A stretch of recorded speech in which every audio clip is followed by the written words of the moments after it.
നോഹയുടെ കാലം പോലത്തെ കാലമാണ് ഇത്, അതുകൊണ്ട് ഇത് അന്ത്യകാലമാണ്. ഒരു കുറുവാക്യമായി വായിക്കണം. മത്തായിയുടെ സുവിശേഷം 24 അധ്യായത്തിൻ്റെ 37 വാക്യം.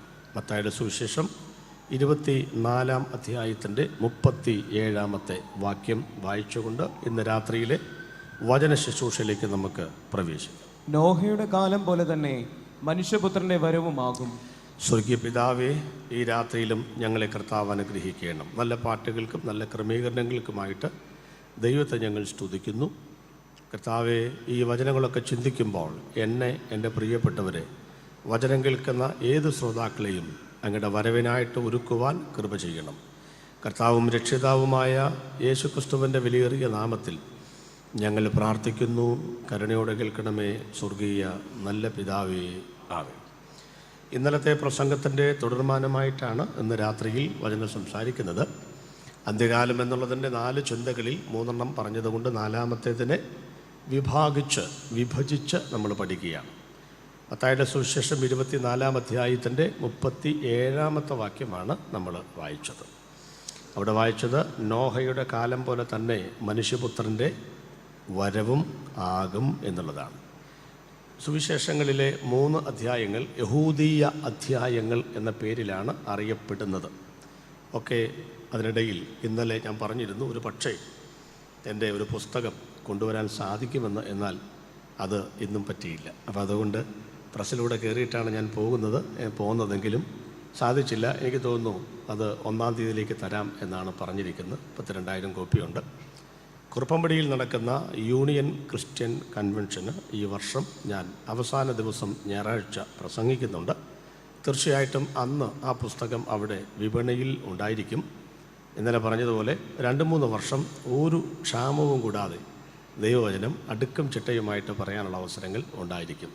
ബഹുമാനപ്പെട്ട ബ്രദർ എൽദോസ് പോൾ അല്ലപ്ര അവിടെ നടക്കുന്ന കൂട്ടായ്മയിൽ ഞാൻ ഈ വിഷയങ്ങൾ അവിടെ സംസാരിക്കുന്നുണ്ട്. വല്ലപ്പോഴുമൊക്കെ തിരക്കൊഴിയുമ്പോൾ അവർ വിളിക്കാറുമുണ്ട്, പോകാറുമുണ്ട്. ആ ദൈവദാസനും മീറ്റിങ്ങിൽ സംബന്ധിക്കുന്നു. ക്രിസ്തുവിൽ സ്നേഹ വന്ദനങ്ങൾ അറിയിക്കുന്നു. അപ്പോൾ നമുക്ക് ഈ വിഷയത്തിലേക്കൊന്ന് കടന്നു വരാം. യഹൂദീയ അധ്യായങ്ങൾ എന്ന പേരിൽ അറിയപ്പെടുന്ന 3 അധ്യായങ്ങൾ സുവിശേഷങ്ങളിൽ ഉണ്ട്.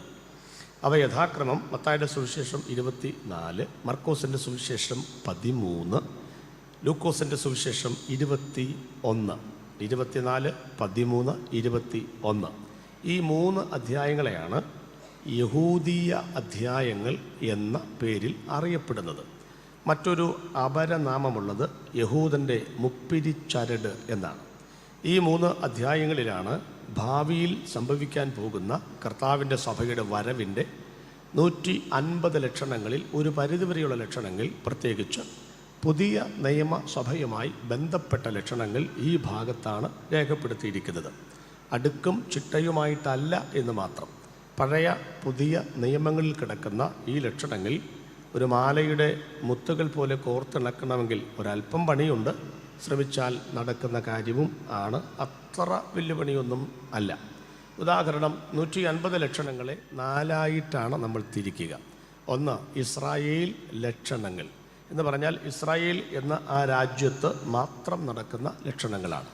അത് പറയാനായിട്ട് മത്തായിയുടെ സുവിശേഷം 1-ാം അധ്യായത്തിലെ 42 തലമുറകളെ പറയുകയും അതിനുശേഷമുള്ള 430 വർഷക്കാലത്തെ ഇരുണ്ട കാലഘട്ടത്തെക്കുറിച്ചുള്ള ഒരു സമഗ്ര പഠനം നൽകുകയും 3-ാമത്തെ ഭാഗമായി യേശുക്രിസ്തുവിൻ്റെ 33 വർഷത്തെ ജീവചരിത്ര സംഗ്രഹം അവതരിപ്പിക്കുകയും 4-മതായി യേശുവിൻ്റെ മരണശേഷം ഇന്ന് വരെയുള്ള ഇസ്രായേലിൻ്റെ വർത്തമാനകാല ചരിത്രങ്ങൾ പറയുകയും ചെയ്യണം. ഏറ്റവും ഒടുവിലായി ഇസ്രായേലും പാലസ്തീനും ഹമാസും സംഘർഷാവസ്ഥകളും ഒക്കെ പറയണം. അതെല്ലാം ആ പുസ്തകത്തിൽ ഞാൻ പ്രത്യേകം രേഖപ്പെടുത്തിയിട്ടുണ്ട്. അപ്പോൾ അതൊക്കെ പറയുമ്പോഴാണ് ഇസ്രായേൽ ലക്ഷണങ്ങൾ എന്ന ഭാഗത്തേക്ക് വരുന്നത്. 2-മത്തെ ലക്ഷണങ്ങൾ എന്ന് പറയുന്നത് ജാതീയ ലക്ഷണങ്ങളാണ്. ദാനിയേൽ പ്രവചനത്തിൽ നെബൂക്കദ്നേസർ രാജാവും ദാനിയേലിനും പിന്നീട് ദൈവം കാണിച്ചു കൊടുത്ത സ്വർണ്ണബിംബത്തിൻ്റെ വ്യാഖ്യാനമാണ് ജാതീയ ലക്ഷണങ്ങൾ. തല തങ്കം കൊണ്ട്, നെഞ്ചും കൈയും വെള്ളി കൊണ്ട്, വയറും അരയും താമ്രം കൊണ്ട്, കാൽപകുതി ഇരുമ്പ്, കളിമണ്ണ്. പ്രഥമ സാമ്രാജ്യം എന്ന് നമ്മൾ പഠിക്കുന്ന ബാബിലോൺ സാമ്രാജ്യം. അതിന് മുൻപും സാമ്രാജ്യമുണ്ട്. ആ സാമ്രാജ്യത്തിൻ്റെ പേരാണ് അസീറിയൻ സാമ്രാജ്യം.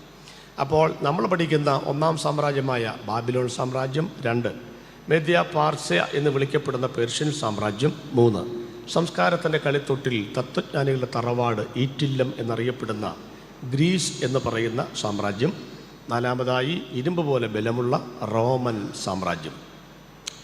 മനുഷ്യൻ്റെ ശരീരത്തിൽ ഏറ്റവും കൂടുതൽ നീളമുള്ള അവയവം കാലുകൾ ആണ്.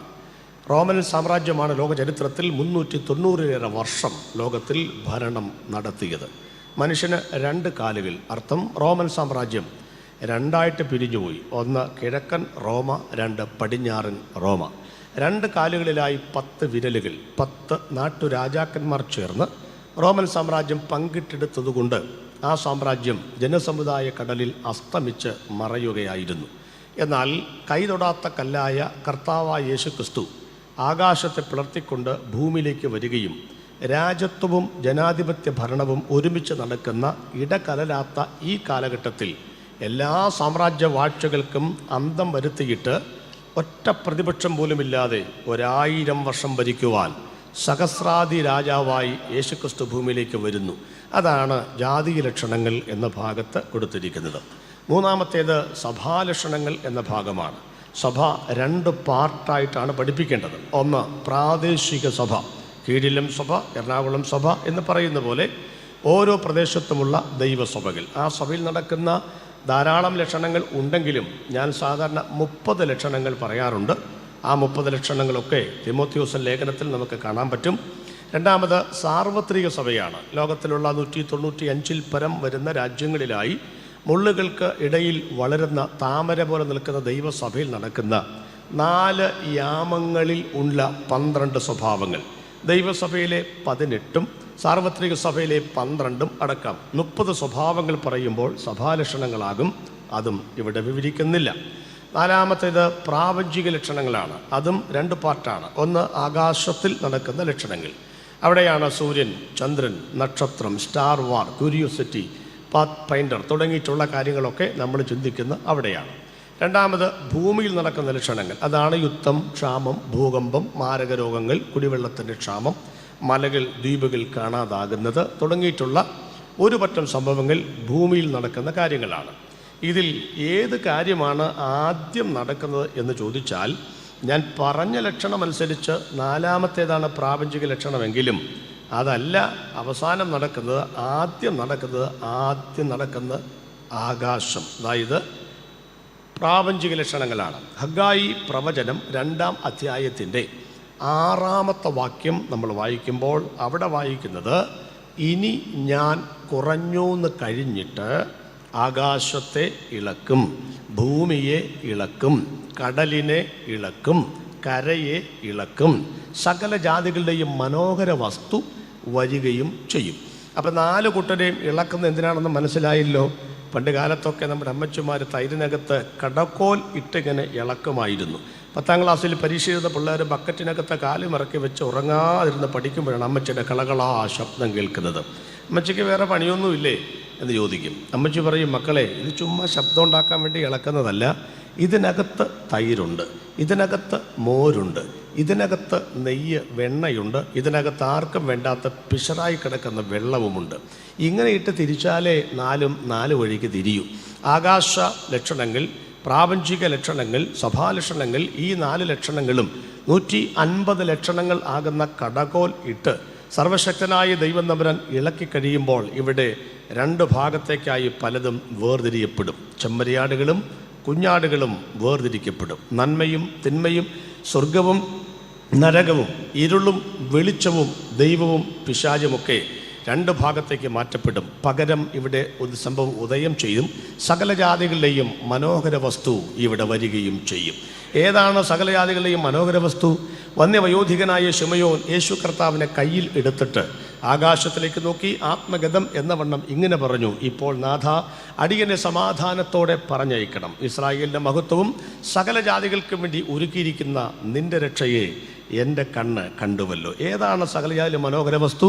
ജാതി, മത, വർഗ, വർണ്ണ, കുലീന, കുലഹീന ആര്യ, ചണ്ടാല, ശക, ദാസ, ബർബരാദി വൈകൃതങ്ങൾ ഭേദമന്യേ ലക്ഷപ്രഭുവിനും ലക്ഷം വീട്ടിൽ താമസിക്കുന്നവനും കോടീശ്വരനും ഒരു ഓണക്കോടി ഉടുക്കുവാൻ പണമില്ലാത്തവനും കറുത്തവനും വെളുത്തവനും അമേരിക്കക്കാരനും ആഫ്രിക്കക്കാരനും അടിമയ്ക്കും ഉടമയ്ക്കും തൊഴിലാളിക്കും മുതലാളിക്കും സ്ഥലക്കുല വ്യത്യാസമില്ലാതെ ഒരൊറ്റ ദൈവമുണ്ടെങ്കിൽ ആ ദൈവം നമ്മൾ കരമുയർത്തിപ്പറയുന്ന ആകാശത്തിൻ്റെ കീഴിൽ ഭൂമിക്ക് മുകളിൽ രക്ഷയ്ക്കായി നൽകപ്പെട്ട യേശുക്രിസ്തുവിൻ്റെ നാമം മാത്രമാണെന്ന് വിശ്വസിക്കുന്നവർ കരമൊന്ന് ഉയർത്തിക്കൊണ്ട് കർത്താവിന് സ്തോത്രം ചെയ്യണം. ആ യേശു ഈ ഭൂമിയിൽ തിരിച്ചു വരും. പ്രിയപ്പെട്ടവരെ, ആദ്യം പറഞ്ഞ വാക്ക് വീണ്ടും പറയുന്നു, ഒറ്റ പ്രതിപക്ഷം പോലുമില്ലാതെ 1000 വർഷം യെരൂശലേമിൽ കസേരയിട്ട് യേശു ഭരിക്കും. ആ ഭരണത്തിൽ നമ്മൾ പങ്കാളികളാകും. അതോർക്കുമ്പോൾ ഞാൻ ദൈവത്തിന് സ്തോത്രം ചെയ്യുകയാണ്. അനേക കൊടിക്കൂറകളുടെ നിറം മങ്ങിക്കഴിഞ്ഞു. അതുകൊണ്ട് കൊടിയുടെ നിറം മങ്ങാത്ത ഒരു സുവിശേഷത്തിൻ്റെ കൊടി ലോകത്തിൽ നിന്നും പാറിപ്പറിച്ച് കളിച്ചുകൊണ്ടിരിക്കുകയാണ്. ഈ ഭാഗത്തേക്ക് വരാം. അതിൽ നോഹയുടെ കാലം എന്ന് പറയുന്നത് സഭയുമായി ബന്ധപ്പെട്ട സഭാലക്ഷണങ്ങളുമായിട്ട് ബന്ധപ്പെട്ട ഒരു ലക്ഷണമാണ്. ആ ലക്ഷണത്തിലേക്കാണ് വരുന്നത്. നോഹയുടെ കാലം പോലെ തന്നെ മനുഷ്യപുത്രൻ്റെ വരവും ആകും. നോഹയുടെ കാലഘട്ടത്തിൽ എന്താണ് സംഭവിച്ചതെന്ന് അവിടെ വ്യക്തമായി രേഖപ്പെടുത്തിയിട്ടുണ്ട്. എന്താണ്? ജലപ്രളയം വരുന്ന നാൾ വരെ, അങ്ങനെയാണ്, തൊട്ട് താഴോട്ട് വായിക്കുമ്പോൾ അറിയാം, ജലപ്രളയം വന്ന സമയം വരെ അവരറിഞ്ഞില്ല ഒരു കാര്യവും. അവരറിഞ്ഞില്ല. അവരെന്ത് ചെയ്തു? 4 കാര്യങ്ങളാണ് അവിടെ നമ്മൾക്ക് പഠിക്കാനുള്ളത്. അതിൽ 2 കാര്യങ്ങൾ അവിടെ രേഖപ്പെടുത്തിയിട്ടുണ്ട്. 2 കാര്യങ്ങൾ ചിന്തകൾക്ക് ചിന്തയേറിട്ട് തീ പിടിപ്പിച്ച് പറയുകയാണ്. ഒന്നാമത്തെ കാര്യം, അവിടെ എഴുതിയിരിക്കുന്ന 2 കാര്യത്തിൽ ഒന്നാമത്തെ കാര്യം, വിറ്റും നട്ടും തിന്നും കുടിച്ചും പോന്നു. നോഹയുടെ കാലഘട്ടത്തിൻ്റെ 4 പ്രത്യേകതകൾ. ഒന്നാമത്തെ പ്രത്യേകത എന്താണ്? വിറ്റും നട്ടും തിന്നും കുടിച്ചും പോന്നു. ഒന്നാമത്തെ പ്രത്യേകത. രണ്ടാമത്തെ പ്രത്യേകത, വിവാഹം കഴിച്ചും വിവാഹത്തിന് കൊടുത്തും പോന്നു. അതൊക്കെ വലിയ പ്രത്യേകതകളാണോ എന്നാണ് നമ്മൾ ചിന്തിക്കുന്നത്. ഈ 4 അതാണ് വലിയ പ്രത്യേകത എന്നാണ് ഞാൻ പറയുന്നത്. അപ്പോൾ വിവാഹത്തിന് കൊടുത്തും വിവാഹം കഴിച്ചും പോന്നു, രണ്ടാമത്തെ പ്രത്യേകത. മൂന്നാമത്തെ പ്രത്യേകത അവിടെ രേഖപ്പെടുത്തിയിട്ടില്ല, ഇവിടെ ഞാൻ രേഖപ്പെടുത്തുകയാണ്. നോഹ പ്രസംഗിച്ചത് 100-ലേറെ വർഷമാണെന്ന് കണക്കാക്കപ്പെട്ടിട്ടുണ്ട്. പക്ഷേ ഒറ്റ മനുഷ്യൻ രക്ഷിക്കപ്പെട്ടില്ല. അതാ ഈ പ്രസംഗത്തിൻ്റെ പ്രത്യേകത. ഉണ്ട്, ഒറ്റ മനുഷ്യൻ രക്ഷിക്കപ്പെട്ടിട്ടില്ല. അതാണ് നോഹയുടെ കാലഘട്ടത്തിൻ്റെ പ്രസംഗത്തിൻ്റെ പ്രത്യേകത. ആർക്കും ആത്മീകം വേണ്ട, അത് മാത്രം ഛർദ്ദിച്ചു കളയും, ബാക്കിയെല്ലാം വെട്ടി വിഴുങ്ങുകയും ചെയ്യും. അങ്ങനത്തെ ഒരു കാലഘട്ടം വരും. മനസ്സിലാക്കിക്കൊള്ളം, ഇത് അന്ത്യകാലമാണ്. 4-മത്തെ കാര്യം കൂടെ പറയുമ്പോൾ പ്രസംഗത്തിൻ്റെ അവസാനത്തെ കുത്തിടും, പെട്ടകത്തിൻ്റെ വാതിൽ യഹോവ അടച്ചു. അതുകൊണ്ട് കൃപയുടെ സുവിശേഷത്തിൻ്റെ വാതിൽ അടയാൻ പോകുന്നു. ഇനി അധികം കാലങ്ങളില്ല. വിശ്വസിക്കുന്നവരാ കരമൊന്നുയർത്തി കർത്താവിന് സ്തോത്രം ചെയ്യണം. എൻ്റെയൊക്കെ സുവിശേഷ പ്രഭാഷണത്തിൻ്റെ ആരംഭകാലം മുതലേ കേൾക്കുന്നതാണ്, ലോകമാകും കപ്പലിതാ താഴുവാൻ തുടങ്ങുന്നേ, സോദരരെ ഓടി വന്നാൽ നിങ്ങൾക്കും പ്രവേശിക്കാം. കപ്പലിൽ ഉറങ്ങിടുന്ന യോനയെപ്പോലുള്ളവരെ കർത്താവ് ഇപ്പോൾ വന്നിടും എന്നൊക്കെ പറഞ്ഞുള്ള പണ്ടത്തെ പാട്ടുകൾ ഇപ്പോഴാരും പാടാറില്ല. ഞാനതൊക്കെ പാടാറുണ്ട്. പിന്നെ ഇത്രയും അനുഗ്രഹിക്കപ്പെട്ടൊരു കൊയറ് ഇങ്ങനെ പിറകിൽ പെട്ടെന്ന് സ്വർഗീയ സംഘത്തിൻ്റെ ഒരു സൈന്യം എന്നൊക്കെ പറഞ്ഞതുപോലെ ഒരു സൈന്യം നിൽക്കുന്നത് കൊണ്ടാണ് ഞാൻ അതിനകത്തൊന്നും തിരിയാത്തത്. ഈ സൈന്യത്തെ കാണുമ്പോൾ എൻ്റെ ഓർമ്മ വരുന്ന യേശുക്രിസ്തുവിൻ്റെ ജനന ദിവസമാണ്. ദൂതന്മാരുടെ എണ്ണം നിങ്ങൾക്കറിയാമല്ലോ, 1000 1000, 10,000 10,000. ദൈവത്തിൻ്റെ രഥങ്ങൾ കോടി ആകുക എന്ന് പറഞ്ഞാൽ ആയിരക്കണക്കിന് ഉള്ള ഒരു ബറ്റാലിയനുണ്ട്, 10,000 10,000 ഉള്ള ഒരു ബറ്റാലിയനുണ്ട്, കോടികൾ ഉള്ള ഒരു ബറ്റാലിയനുണ്ട്. ദൂതന്മാർ 6 സെക്ഷനാണ്. ദൈവത്തെ ആരാധിക്കുന്നവരുണ്ട്, ഗായക സംഘമുണ്ട്, മരണസമയം നമ്മെ സ്വീകരിക്കുന്നവർ ഉണ്ട്, ദൈവത്തിന് വേണ്ടി പടക്കളത്തിൽ ഇറങ്ങി യുദ്ധം ചെയ്യുന്നവരുണ്ട്, മിലിറ്ററിയുടെ ഫോഴ്സ് ഉണ്ട്.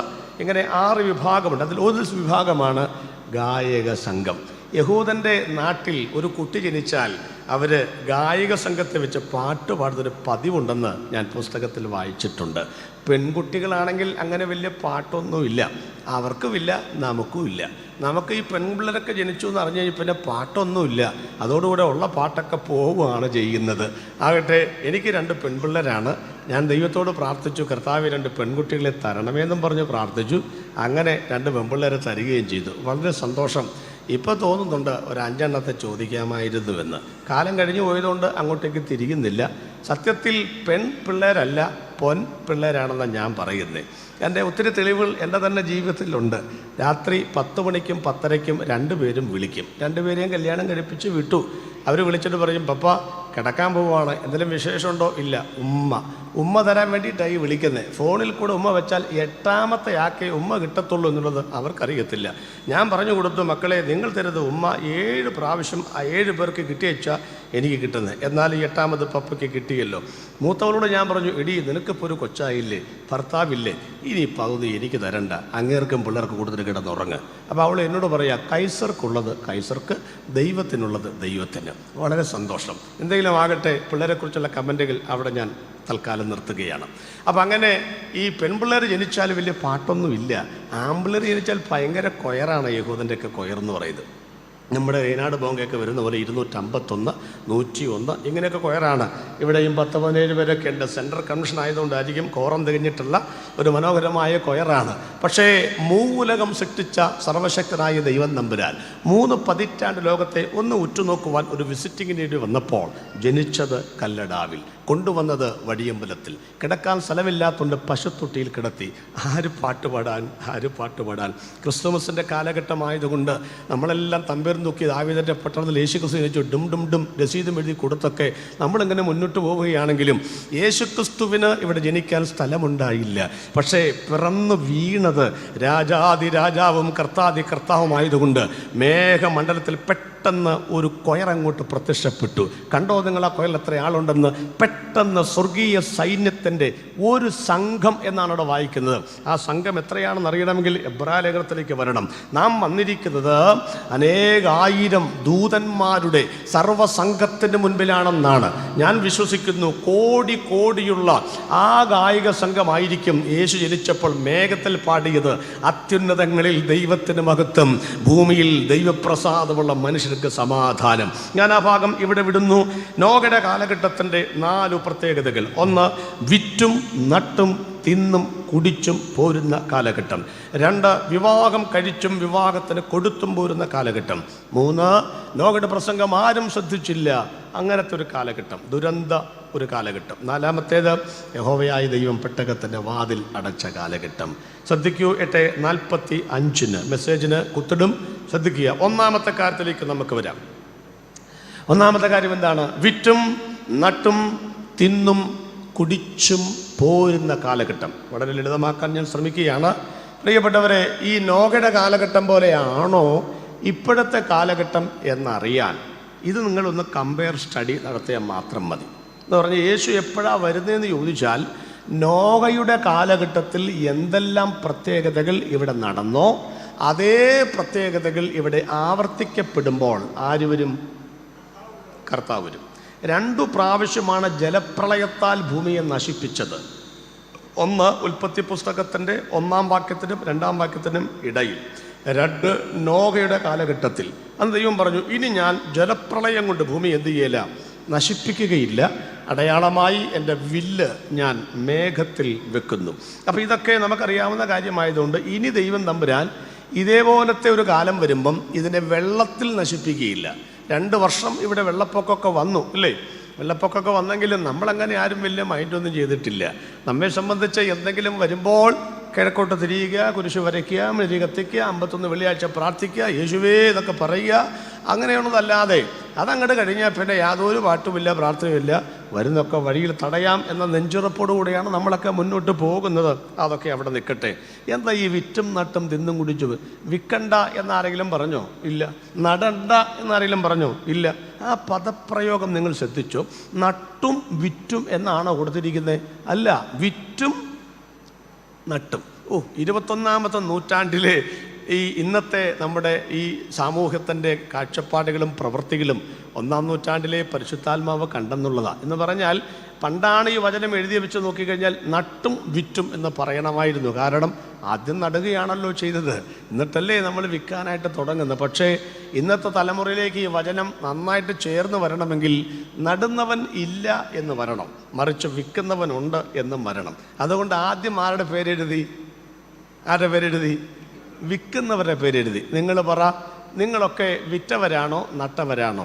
എനിക്ക് തോന്നുന്നു ഒരു 50 വയസ്സിന് മേലെയുള്ളവരെല്ലാം നട്ടവരാണ്. എന്ന് പറഞ്ഞാൽ GT വണ്ടം 105 വെച്ച് പിടിപ്പിച്ചു, അയ്യാറട്ടം ജ്യോതിയൊക്കെ നമ്മൾ വെച്ച് പിടിപ്പിച്ചു, നമ്മൾ പാടങ്ങളിൽ പണിയെടുത്തു, കിളച്ച് പൊട്ടിച്ച മണ്ണിനകത്ത് ഒത്തിരി നമ്മൾ വിയർപ്പൊടുക്കി, അങ്ങനെ 4 മണി വരെയൊക്കെ നമ്മൾ അങ്ങനെ പകലോൻ പടിഞ്ഞാറൻ ചക്രവാളത്തിൻ്റെ മേഘ കീറുകൾക്കുള്ളിൽ മറയുന്ന സായം സന്ധ്യ വരെ നമ്മൾ പണിയെടുത്തിട്ടാണ് പഴയ കാലത്തിലൊക്കെ നമ്മൾ ജീവിച്ചിരുന്നത്. ഇപ്പോഴത്തെ തലമുറയെ നിങ്ങൾ ശ്രദ്ധിച്ചിട്ടുണ്ടോ? പ്ലീസ് ശ്രദ്ധിക്കുക. തലമുറയെക്കുറിച്ച് ചില കാര്യങ്ങൾ പറയുമ്പോൾ ഈ ഉപദേശി ഞങ്ങൾക്ക് അടച്ച എതിരാണല്ലോ എന്ന് നിങ്ങൾ ചിന്തിക്കരുത്. നിങ്ങളുടെ ഇടയിൽപ്പെട്ട നല്ല ആളുകളുണ്ട്, അവരൊന്നും മറന്നുകൊണ്ടല്ല ഈ കാര്യങ്ങൾ പറയുന്നത് എന്നും കൂടെ പറയുകയാണ്. അപ്പോൾ പൊതുവേയുള്ള ഒരു രീതി പറയുന്നു എന്ന് മാത്രമേ ഉള്ളൂ. ഇന്ന് നടുന്നവരുണ്ടോ? എനിക്കറിഞ്ഞുകൂടാ. നമുക്ക് തന്നെ നടാൻ താല്പര്യമുണ്ടോ? ഇല്ല. നമ്മളൊക്കെ നടൽ നിർത്തി. കാരണം എന്താ? ഇനിയുള്ള കാലം നടാനൊന്നും ഒക്കുകയില്ല. കാരണം 4 തലമുറയ്ക്കുള്ളതൊക്കെ ഒരുപക്ഷെ ബാങ്കിൽ കാണുമായിരിക്കും എന്ന് ഞാൻ വിചാരിക്കുന്നു. പിന്നെ ഏത് കാലഘട്ടം വന്നാലും അടയ്ക്കാത്ത 2 സ്ഥലമാണല്ലോ ബാങ്കും ഇറച്ചിക്കടയും. 2.5 വർഷം കോവിഡ് വന്നപ്പോഴും എല്ലാ കടയും അടച്ചു. ബാങ്ക് എന്ന കടയും അടച്ചിട്ടില്ല, ഇറച്ചിക്കടയും അടച്ചിട്ടില്ല. ആ 2 സ്ഥലത്തും ഭയങ്കര തിരക്കുമായിരുന്നു കേട്ടോ. അതും വേറൊരു കാര്യം. അപ്പോൾ ഇപ്പോൾ ആർക്കും നടാനുള്ള താല്പര്യമില്ല, വിൽക്കാനുള്ള താല്പര്യമാണ്. അതുകൊണ്ട് മാതാപിതാക്കളോട് വളരെ സ്നേഹത്തോടെ ഒരു സന്തോഷ വാർത്ത ഞാൻ ഇന്നലെ പറഞ്ഞ പോലെ പറയുകയാണ്. നിങ്ങൾക്ക് എത്ര ഏക്കർ ഉണ്ടെങ്കിലും മരിച്ച് 10 കൊല്ലത്തിനകം അത് 10 സെൻറ്റായി മാറും എന്ന സന്തോഷ വാർത്ത സ്നേഹത്തോടെ ഞാൻ നിങ്ങളെ അറിയിക്കുകയാണ്. അബ്രഹാമിൻ്റെ മടിയിൽ എന്ന് പറഞ്ഞ പർദീസ് ഇരുന്ന് താഴോട്ട് നോക്കുമ്പം ഇതെല്ലാം വിറ്റിട്ടുണ്ടാവും. എൻ്റെ നാട്ടിൽ ഞാൻ കഴിഞ്ഞ ദിവസം ചെന്നു. ഞാൻ ഇന്നലെ പറഞ്ഞോന്ന് അറിയത്തില്ല. അപ്പോൾ എൻ്റെ കൂട്ടുകാരൻ്റെ ഭാര്യ ഒന്നിച്ച് പറഞ്ഞു, പാസ്റ്റർ അല്ലേ? അതെ. ചേട്ടൻ കൂടെ പഠിച്ചതാണല്ലേ? അതെ. ഞാൻ പറഞ്ഞു, ചേട്ടൻ എന്ത്? ചേട്ടൻ ദുബായിക്ക് പോയിരിക്കുകയാണ്. എന്താ കാര്യം? ഫെസ്റ്റിവൽ കാണാൻ പോയിരിക്കുകയാണ്. നന്നായല്ലോ. കാരണം അങ്ങനെ തെക്ക് വടക്ക് നടന്ന ഒരാൾ ദുബായിലെ ഫെസ്റ്റിവലൊക്കെ കാണാൻ പോകാമെന്ന് പറഞ്ഞാൽ കഠിനാധ്വാനിയായിട്ട് മാറിയല്ലോ എന്നാണ് ഞാൻ പറഞ്ഞത്. പക്ഷേ പറഞ്ഞു, എൻ്റെ പാസ്റ്ററേ അതൊന്നുമല്ല കാര്യം. അങ്ങോട്ട് നോക്കിക്കേ, ഞാൻ സ്ഥലത്തിൻ്റെ കൃത്യ പ്ലേസ് പറയുന്നില്ല, കാരണം നിങ്ങളൊക്കെ വേങ്ങൂർക്കാരുള്ളത് കൊണ്ടാണ്. പറഞ്ഞു, അദ്ദേഹം ആ പ്ലേസ് കണ്ടോ? കണ്ടു. ആ 2 നില കെട്ടിടം കണ്ടോ? കണ്ടു. ആ 10 സെറ്റ് ഞങ്ങളുടെ ആയിരുന്നു. അത് വിറ്റേച്ചാണ് ചേട്ടൻ ദുബായ് ഫെസ്റ്റിവൽ കാണാൻ പോയിരിക്കുന്നത്. സന്തോഷം. കണ്ടോ? ദുബായ് ഫെസ്റ്റിവൽ കാണാൻ വേണ്ടിയിട്ട് 10 സെൻറ്റ് റോഡ് സ്ഥലം വിറ്റേച്ചാണ് അങ്ങനെ പോയിരിക്കുന്നത്. അദ്ദേഹത്തിൻ്റെ അപ്പനെ എനിക്കറിയാം. ചുട്ടിത്തോർത്തുടുത്ത് ഓലക്കുട ചൂടി വേങ്ങൂർ പള്ളി പെരുന്നാളിന് മാത്രം ഒരു ഷർട്ടിട്ട ഒരു മനുഷ്യൻ.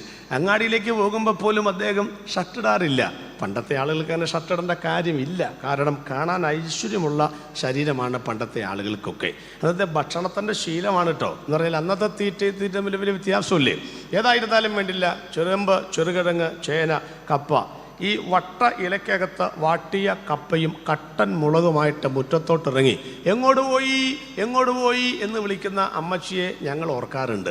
ആ അപ്പച്ചനെ നാട്ടുകാരിട്ടിരിക്കുന്ന പേര് പോലും എങ്ങോട്ട് പോയി എന്നാ. അങ്ങനെ ആ പുള്ളിക്കൊരു പേര് പോലും ഇട്ടിരിക്കുന്നത്. ആ മനുഷ്യൻ നല്ലൊരു ഭക്ഷണം കഴിക്കാതെ, ഇപ്പോഴത്തെ പിള്ളേരുടെ ചിക്കൻ പൊട്ടിത്തെറിച്ചൊന്നും പുള്ളി കണ്ടിട്ട് പോലും ഇല്ല. നൂഡിൽസ് പുള്ളി കണ്ടിട്ടേ ഇല്ല. പുറം ലോകത്തിന് പുള്ളി കണ്ടിട്ടേ ഇല്ല. വേങ്ങൂർ പഞ്ചായത്തിന് വെളിയിൽ പെരുമ്പാവൂര് പോലും പുള്ളി വന്നിട്ടുണ്ടോ എന്ന് എനിക്ക് അറിയത്തില്ല. പക്ഷേ ഒരു കാര്യം ഓർത്തോളണം, ഈ പിശുക്കൻ്റെ മക്കൾ മറക്കണ്ട, മനസ്സിൽ കുറിച്ചിട്ടോ, പിശുക്കന്മാരുടെ മക്കൾ ധാരാളിയാകും. ആരും സ്വത്രമൊന്നും പറയുന്നില്ല. അതാ പിന്നെ തിരിച്ചു പറയാം. ധാരാളിയുടെ മക്കൾ ആരാകും? ധാരാളിയുടെ മക്കൾ ആരാകും? നിങ്ങൾ തിരിച്ചാ പറയുന്നത് എനിക്കറിയാം. ഞാൻ അങ്ങനെ ഒന്നും അല്ല പറയുന്നത്. ഞാൻ ഈ നാട്ടിൽ കുഴപ്പമില്ലാത്തൊരു ഭാഷ പറയണോ വേണ്ടയോ? വേണ്ട. കാരണം ഇതൊക്കെ ഈ ലോകം മുഴുവൻ പോകുന്ന കാര്യമായതുകൊണ്ട് ധാരാളിയുടെ മക്കൾ ആരാകുമെന്നും പറഞ്ഞു നിൽക്കാൻ ഞാൻ താല്പര്യപ്പെടുന്നില്ല. ഒരു കാര്യം ഉറപ്പാണ്, പിശുക്കൻ്റെ മക്കൾ ധാരാളിയാകും. ധാരാളിയുടെ മക്കൾ മറ്റെന്തെങ്കിലുമൊക്കെയാകും. മിക്കവാറും ക്രിമിനൽസിൻ്റെ പട്ടികയിൽ വരാനുള്ള സർവ്വസാധ്യതകളും ഉണ്ടെന്ന് മനസ്സിലാക്കണം. പണ്ട് കാലത്തെ ഭക്ഷണശീലങ്ങൾ മാറിയിട്ടില്ലേ? നമുക്ക് ഉണ്ട്. ഒരു കൗമ ചൊല്ലാതെ രാത്രിയിൽ ഭക്ഷണം തന്നിരുന്നില്ല എൻ്റെ അപ്പൻ്റെ അപ്പൻ വറീദ് മൂപ്പനൊക്കെ.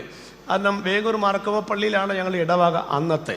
അവിടെ ചെന്ന് കുർബാന കഴിച്ച് തിരിച്ച് മുടക്കഴ വരെ നടന്നു പോകുമ്പോൾ വറീദ് മൂപ്പനോട് ആരും വർത്തമാനം പറയാറില്ല. കാരണം കുർബാന കഴിച്ച വാഗുണ്ട് അദ്ദേഹം വർത്തമാനം പറയാറില്ല, നിലത്ത് തുപ്പാറില്ല. ചിലതൊക്കെ അന്യായമായി തോന്നിയാലും അതിനകത്തുള്ള ഭക്തിയെ നമുക്ക് മറികടക്കാൻ പറ്റില്ല എന്നുള്ള കാര്യം മാത്രമേ ഞാൻ പറയുന്നുള്ളൂ. അതുകൊണ്ട് ഞങ്ങളൊക്കെ സന്ധ്യാപ്രാർത്ഥന എത്തിക്കുക എന്നാണ് പറയുന്നത്. കാരണം അത് മര്യാദയ്ക്ക് കൊണ്ട് മുട്ടിക്കുകയല്ല, എത്തിക്കുക എന്നാണ്. അപ്പനെങ്ങനെ ഉറക്കം തൂങ്ങുകയാണെങ്കിൽ 2 വരിയൊക്കെ ചാടി കടന്നിട്ടാണ് ആ ഒരു കൗമ ഞങ്ങളങ്ങോട്ട് ഒപ്പിച്ചെടുക്കുന്നത്. ആകട്ടെ അങ്ങനത്തെ ഒരു കാലഘട്ടം ഉണ്ടായിരുന്നില്ലേ? അന്നൊക്കെ നമ്മുടെ ഈ കൂട്ടായ്മക്കാർക്കൊക്കെ ആളുകളുടെ പാട്ട് പോലും ഇട്ടിരുന്നു, കപ്പയും കഞ്ഞിയും തീർക്കുവാൻ ഒത്തിരി പേര് ചേർ. അത് കപ്പ എന്ന് പറയുന്ന സാധനം ഉണ്ടല്ലോ, നമ്മുടെ മെയിനായിട്ടുള്ള ഭക്ഷണശീലങ്ങൾ ഒന്നായിരുന്നു. സത്യത്തിൽ ആ കാലഘട്ടമൊക്കെ മാറിയില്ലേ? ഇപ്പം നമ്മുടെ യോഗം നടക്കുമ്പോൾ ശ്രദ്ധിച്ചിട്ടുണ്ടോ? നമ്മുടെ യോഗങ്ങളിൽ ഇപ്പോൾ ആത്മീക സദ്യയേക്കാൾ ഇഷ്ടം ആളുകൾക്ക് ഭൗതിക ഭക്ഷണമാണ്. അതാണ് ഈ പറയുന്നത്, പണ്ട് കാലത്തൊക്കെ ആളുകൾ തിന്നാനും കുടിക്കാനും കളിക്കാനും ഇരുന്നു എഴുന്നേറ്റു എന്നൊക്കെ പറയുന്ന അതേ സിസ്റ്റമാണ് ഇപ്പോൾ ആത്മീക രംഗത്തേക്ക് വന്നിരിക്കുന്നത്. ഒരു കുടുംബയോഗം നടത്തണമെങ്കിൽ പോലും പിസ്സ ഉണ്ടോ എന്ന് ചോദിക്കുന്ന യൂറോപ്പിലെ കുഞ്ഞുങ്ങളെ ഞാൻ കണ്ടിട്ടുണ്ട്. ഇവിടെ അത്രയും വന്നിട്ടില്ല. നൂഡിൽസ് ഉണ്ടോ എന്ന് ചോദിക്കാറായിട്ടില്ല. എന്നാലും പൊറോട്ടയും ഇറച്ചിയും ഉണ്ടോ എന്നൊക്കെ ചോദിക്കുന്ന ഒരു കാലത്തിലേക്ക് വാസ്തവം നമ്മൾ വന്നിട്ടുണ്ട്. നമ്മുടെ ഭക്ഷണശീലങ്ങളൊക്കെ മാറി തുടങ്ങിയിരിക്കുന്നു. 70 കൊല്ലം വരെ ജീവിക്കുമ്പോൾ ഏതാണ്ട് 120 ചാക്ക് അരിയുടെ ഭക്ഷണമാണ് ഒരാൾ കഴിക്കേണ്ടത്. പക്ഷേ 50 കഴിഞ്ഞപ്പോഴേക്കും 120 കഴിഞ്ഞ് നിൽക്കുന്ന ആളുകളെയാണ് നമ്മൾ പൊതുവെ കണ്ടുകൊണ്ടിരിക്കുന്നത്.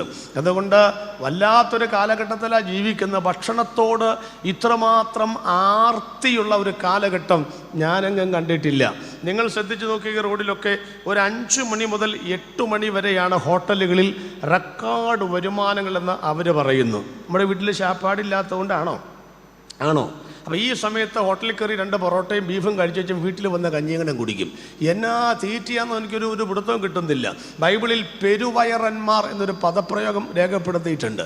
അതുപോലെ തന്നെ വയറിന് വേണ്ടിയുള്ള സുവിശേഷ വേല എന്ന പദങ്ങൾ നിങ്ങൾ പ്രത്യേകം ശ്രദ്ധിക്കണം. ഈ തീറ്റയിലേക്ക് നമ്മൾ മലക്കം മറിയുന്നത് കാണുമ്പോൾ ഞാൻ ഓർമ്മ വരുന്നത് അതിനോടാണ് ആളുകൾക്ക് ഭയങ്കര താല്പര്യം എന്നുള്ളതാണ്. പണ്ടൊരു കോളേജിൽ ഒരു പ്രൊഫസർ ചോദിച്ചു, മലയാളികളുടെ ഇടയിൽ പട്ടിണി കിടക്കുന്നവരാരെങ്കിലും ഉണ്ടോ? പിള്ളേർ പറഞ്ഞു, ആരുമില്ല സാർ, പട്ടിണി കിടക്കുന്നവരാരുമില്ല. അദ്ദേഹം പറഞ്ഞു, ഉണ്ട് മക്കളെ, എവിടാ? എൻ്റെ കൂടെ വാ. ഈ കല്യാണം നടക്കുന്ന സദസ്സുണ്ടല്ലോ, കല്യാണം നടക്കുന്ന സദസ്സ്, കല്യാണം അങ്ങോട്ട് കഴിഞ്ഞ് താലി കെട്ടലോ കൈപിടിപ്പിലേ കഴിഞ്ഞ് ഭക്ഷണശാല എന്നും പറഞ്ഞൊരു സ്ഥലമുണ്ട്.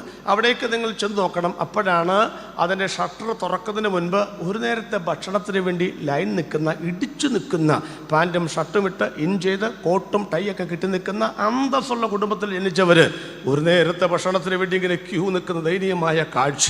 ആ ഷട്ടർ അങ്ങോട്ട് തുറക്കുമ്പോഴേക്കും ഇടിച്ചു കയറുന്ന കാഴ്ച, ഇരിക്കുന്നവനെ വരെ മറിച്ചിട്ട് കസേര കയറുന്ന കാഴ്ച ഒക്കെ നമ്മൾ കാണേണ്ട കാര്യമാണ്. അതിലേറെ രസമെന്നാണെന്നറിയാമോ? കൈ കഴുകുന്നൊക്കെ നമുക്കിടെ ഒരു സാമാന്യ മര്യാദയാണ്. കൈ കഴുകിയില്ല എന്ന് കരുതി അങ്ങനെ ആകാശം ഇടിഞ്ഞ് ആടുമൊന്നുമില്ല. അപ്പം ഞാൻ പറയാറുണ്ട്, ഇവർ കൈ കഴുകാറില്ല. കാരണം ഞാൻ ഇന്നാൾ ചെന്നപ്പോൾ ഉണ്ടല്ലോ, ഒന്നാമത്തെ സദ്യ ഭംഗിയായിട്ട് നടക്കുകയാണ്. അപ്പം ഞാനാണ് ശിശു നടത്തി. ഞാൻ പറഞ്ഞു, എനിക്ക് നിലമ്പൂരാണ് സ്ഥലം, എനിക്ക് നെടുങ്ങാടപ്പള്ളി ചെല്ലണം. നിലമ്പൂരിൽ നിന്ന് 2 മണിക്ക് വണ്ടി വിട്ട നെടുങ്ങാടപ്പള്ളി ചെല്ലുമോ? ഞാൻ പറഞ്ഞു, ഏതായാലും മറ്റൊരു പാസ്റ്റർ വണ്ടി ഓടിക്കുകയാണ്, വിട്ടോളാൻ പറഞ്ഞു. ഞാൻ പറഞ്ഞു, ഒരു നേരത്തെ ഭക്ഷണം കിട്ടിയിട്ട് പോകാൻ നേരം സ്ഥലമില്ല. അപ്പോഴാണ് ഒരാൾ ഇരിക്കുന്ന വന്ന് എന്നോട് ചോദിക്കുക, കഴിച്ച ആളാണ് കേട്ടോ, അയാൾ വെച്ചോടെയാണ്, എവിടെയാ സാറാ കൈ കഴുകുന്നതെന്ന്. അപ്പോൾ എനിക്കൊരു കാര്യം മനസ്സിലായി, ഈ ഇരിക്കുന്ന ഒരെണ്ണം കൈ കഴുകിയിട്ടില്ല എന്നെനിക്ക് മനസ്സിലായി. നിങ്ങളോട് ചോദിച്ചിട്ടുണ്ട് ആളുകൾ? ഉണ്ട്. അതാ നിങ്ങൾ ചിരിക്കുന്നത്. ഈ കഴിച്ചവൻ വന്നുവെച്ചും എവിടാ വെള്ളം എന്ന് ചോദിക്കുമ്പം കൈ കഴുകിയച്ചല്ലേ നിങ്ങൾ കയറിയത് എന്ന് ചോദിക്കാൻ നമുക്ക് തോന്നാറില്ല. ആക്രാന്തം പിടിച്ചുള്ള തീറ്റയല്ലേ. മനുഷ്യന് ശാപ്പാട് അത്രയും ഉത്സാഹം നമുക്ക് ഇവിടെ ഉണ്ടോ? ഇല്ല. 6:30ക്കാണ് നമ്മുടെ ആത്മീക ആഹാരം ഇവിടെ വിളമ്പുന്നത്. 7:30 പ്രസംഗം തുടങ്ങുന്നത്. അതിന് 5 മിനിറ്റ് മുൻപൊക്കെ വന്നവരുണ്ട്. പക്ഷേ ഭക്ഷണശാലയിൽ ഇടിച്ചു കയറുന്നു, ഇവിടെ വളരെ മുടന്തി വരുന്നു. അപ്പം നമ്മുടെ താല്പര്യം ഏതിനോടാണ്? നിങ്ങൾ പറ, ഏതിനോട് താല്പര്യം? കർത്താവിൻ്റെ വചനം പറഞ്ഞതിന് പണ്ടത്തെ കാലത്തെക്കുറിച്ച് പറയുന്നത് എന്ത് തിന്നും, അങ്ങനെയല്ലേ? എന്ത് തിന്നും, എന്ത് കുടിക്കും, എന്ത് ഉടുക്കും, നിങ്ങൾ ശരീരത്തിനായിക്കൊണ്ടും ജീവനായിക്കൊണ്ടും നിങ്ങൾ വിചാരപ്പെടുന്നത് എന്ത് എന്ന് കർത്താവ് ചോദിച്ചിട്ടുണ്ട്. ശരിയാണ്, പണ്ട് കാലത്തൊക്കെ നമുക്കൊന്നും തിന്നാനില്ലാതിരുന്ന ഒരു കാലഘട്ടം നിങ്ങൾക്കധികം പേർക്കില്ലെങ്കിലും എനിക്കൊക്കെ ഉണ്ടായിരുന്നു. ഊരാളിച്ചേമ്പ് എന്ന് ചിലർ വിളിക്കുന്ന, കൊന്തവാഴ എന്ന് പണ്ടത്തെ നമ്മുടെ നാട്ടുകാർ വിളിക്കുന്ന ആ ചേമ്പൊക്കെ തിന്നാണ് ഞാൻ ചെറുപ്പത്തിലൊക്കെ വളർന്നു വന്നത്. സമഗ്ര ശിശു മാതൃ സംരക്ഷണ കേന്ദ്രത്തിലെ ഉപ്പുമാവും കുറുക്കുമൊക്കെ ആവോളം കഴിച്ചിട്ടാണ് പണ്ട് കാലത്തൊക്കെ ഞാനൊക്കെ വളർന്നിട്ടുള്ളത്. 4 മണിക്ക് സ്കൂൾ വിട്ടാൽ വീട്ടിൽ പോകാറില്ല. ഫുട്ബോൾ കളിക്ക് വേണ്ടി മുറ്റത്തിറങ്ങുകയാണ്, കാരണം കഴിക്കാനൊന്നുമില്ല. അപ്പോൾ അന്ന് ചിന്തിച്ചൊരു ചിന്തയാണ്, എന്ത് തിന്നും, അല്ലേ? ചോദ്യമുണ്ട്, എന്ത് തിന്നും? തിന്നാനൊന്നുമില്ല, അതാണ് പറഞ്ഞത്. പക്ഷേ കാലം മാറിയില്ലേ? ഇന്ന് അങ്ങനെ ആരെങ്കിലും ചോദിക്കുന്നുണ്ടോ? സത്യം പറ, എന്ത് തിന്നും ആരും ചോദിക്കുന്നില്ല. ഇപ്പം ചോദിക്കുന്നത് ഏത് തിന്നും എന്നാണ് ചോദിക്കുന്നത്. കാരണം അപ്പന് പുട്ടും കടലയും, അമ്മയ്ക്ക് കഞ്ഞി, പിള്ളേർക്ക് നൂഡിൽസ്, അമ്മൂമ്മയ്ക്ക് പഴങ്കഞ്ഞി, ഇങ്ങനെയൊക്കെയാണ്. അപ്പോൾ പണ്ട് കാലത്ത് ചോദിച്ചു എന്ത് തിന്നും, ഇപ്പം എന്ത് ചോദിക്കുന്നു?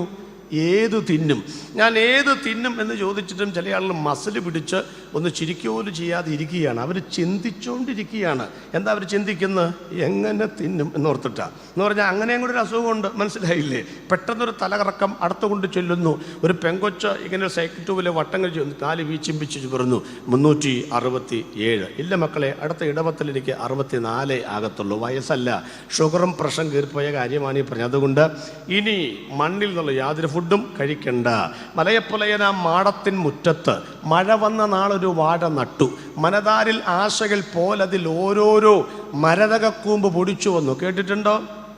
ഉണ്ട്. ചിലർ സങ്കീർത്തനം നോക്കുന്നു. സങ്കീർത്തനം സദൃശവാക്യമൊന്നുമല്ല, അത് ചങ്ങമ്പുഴയുടെ വാഴക്കൊലയാണ്.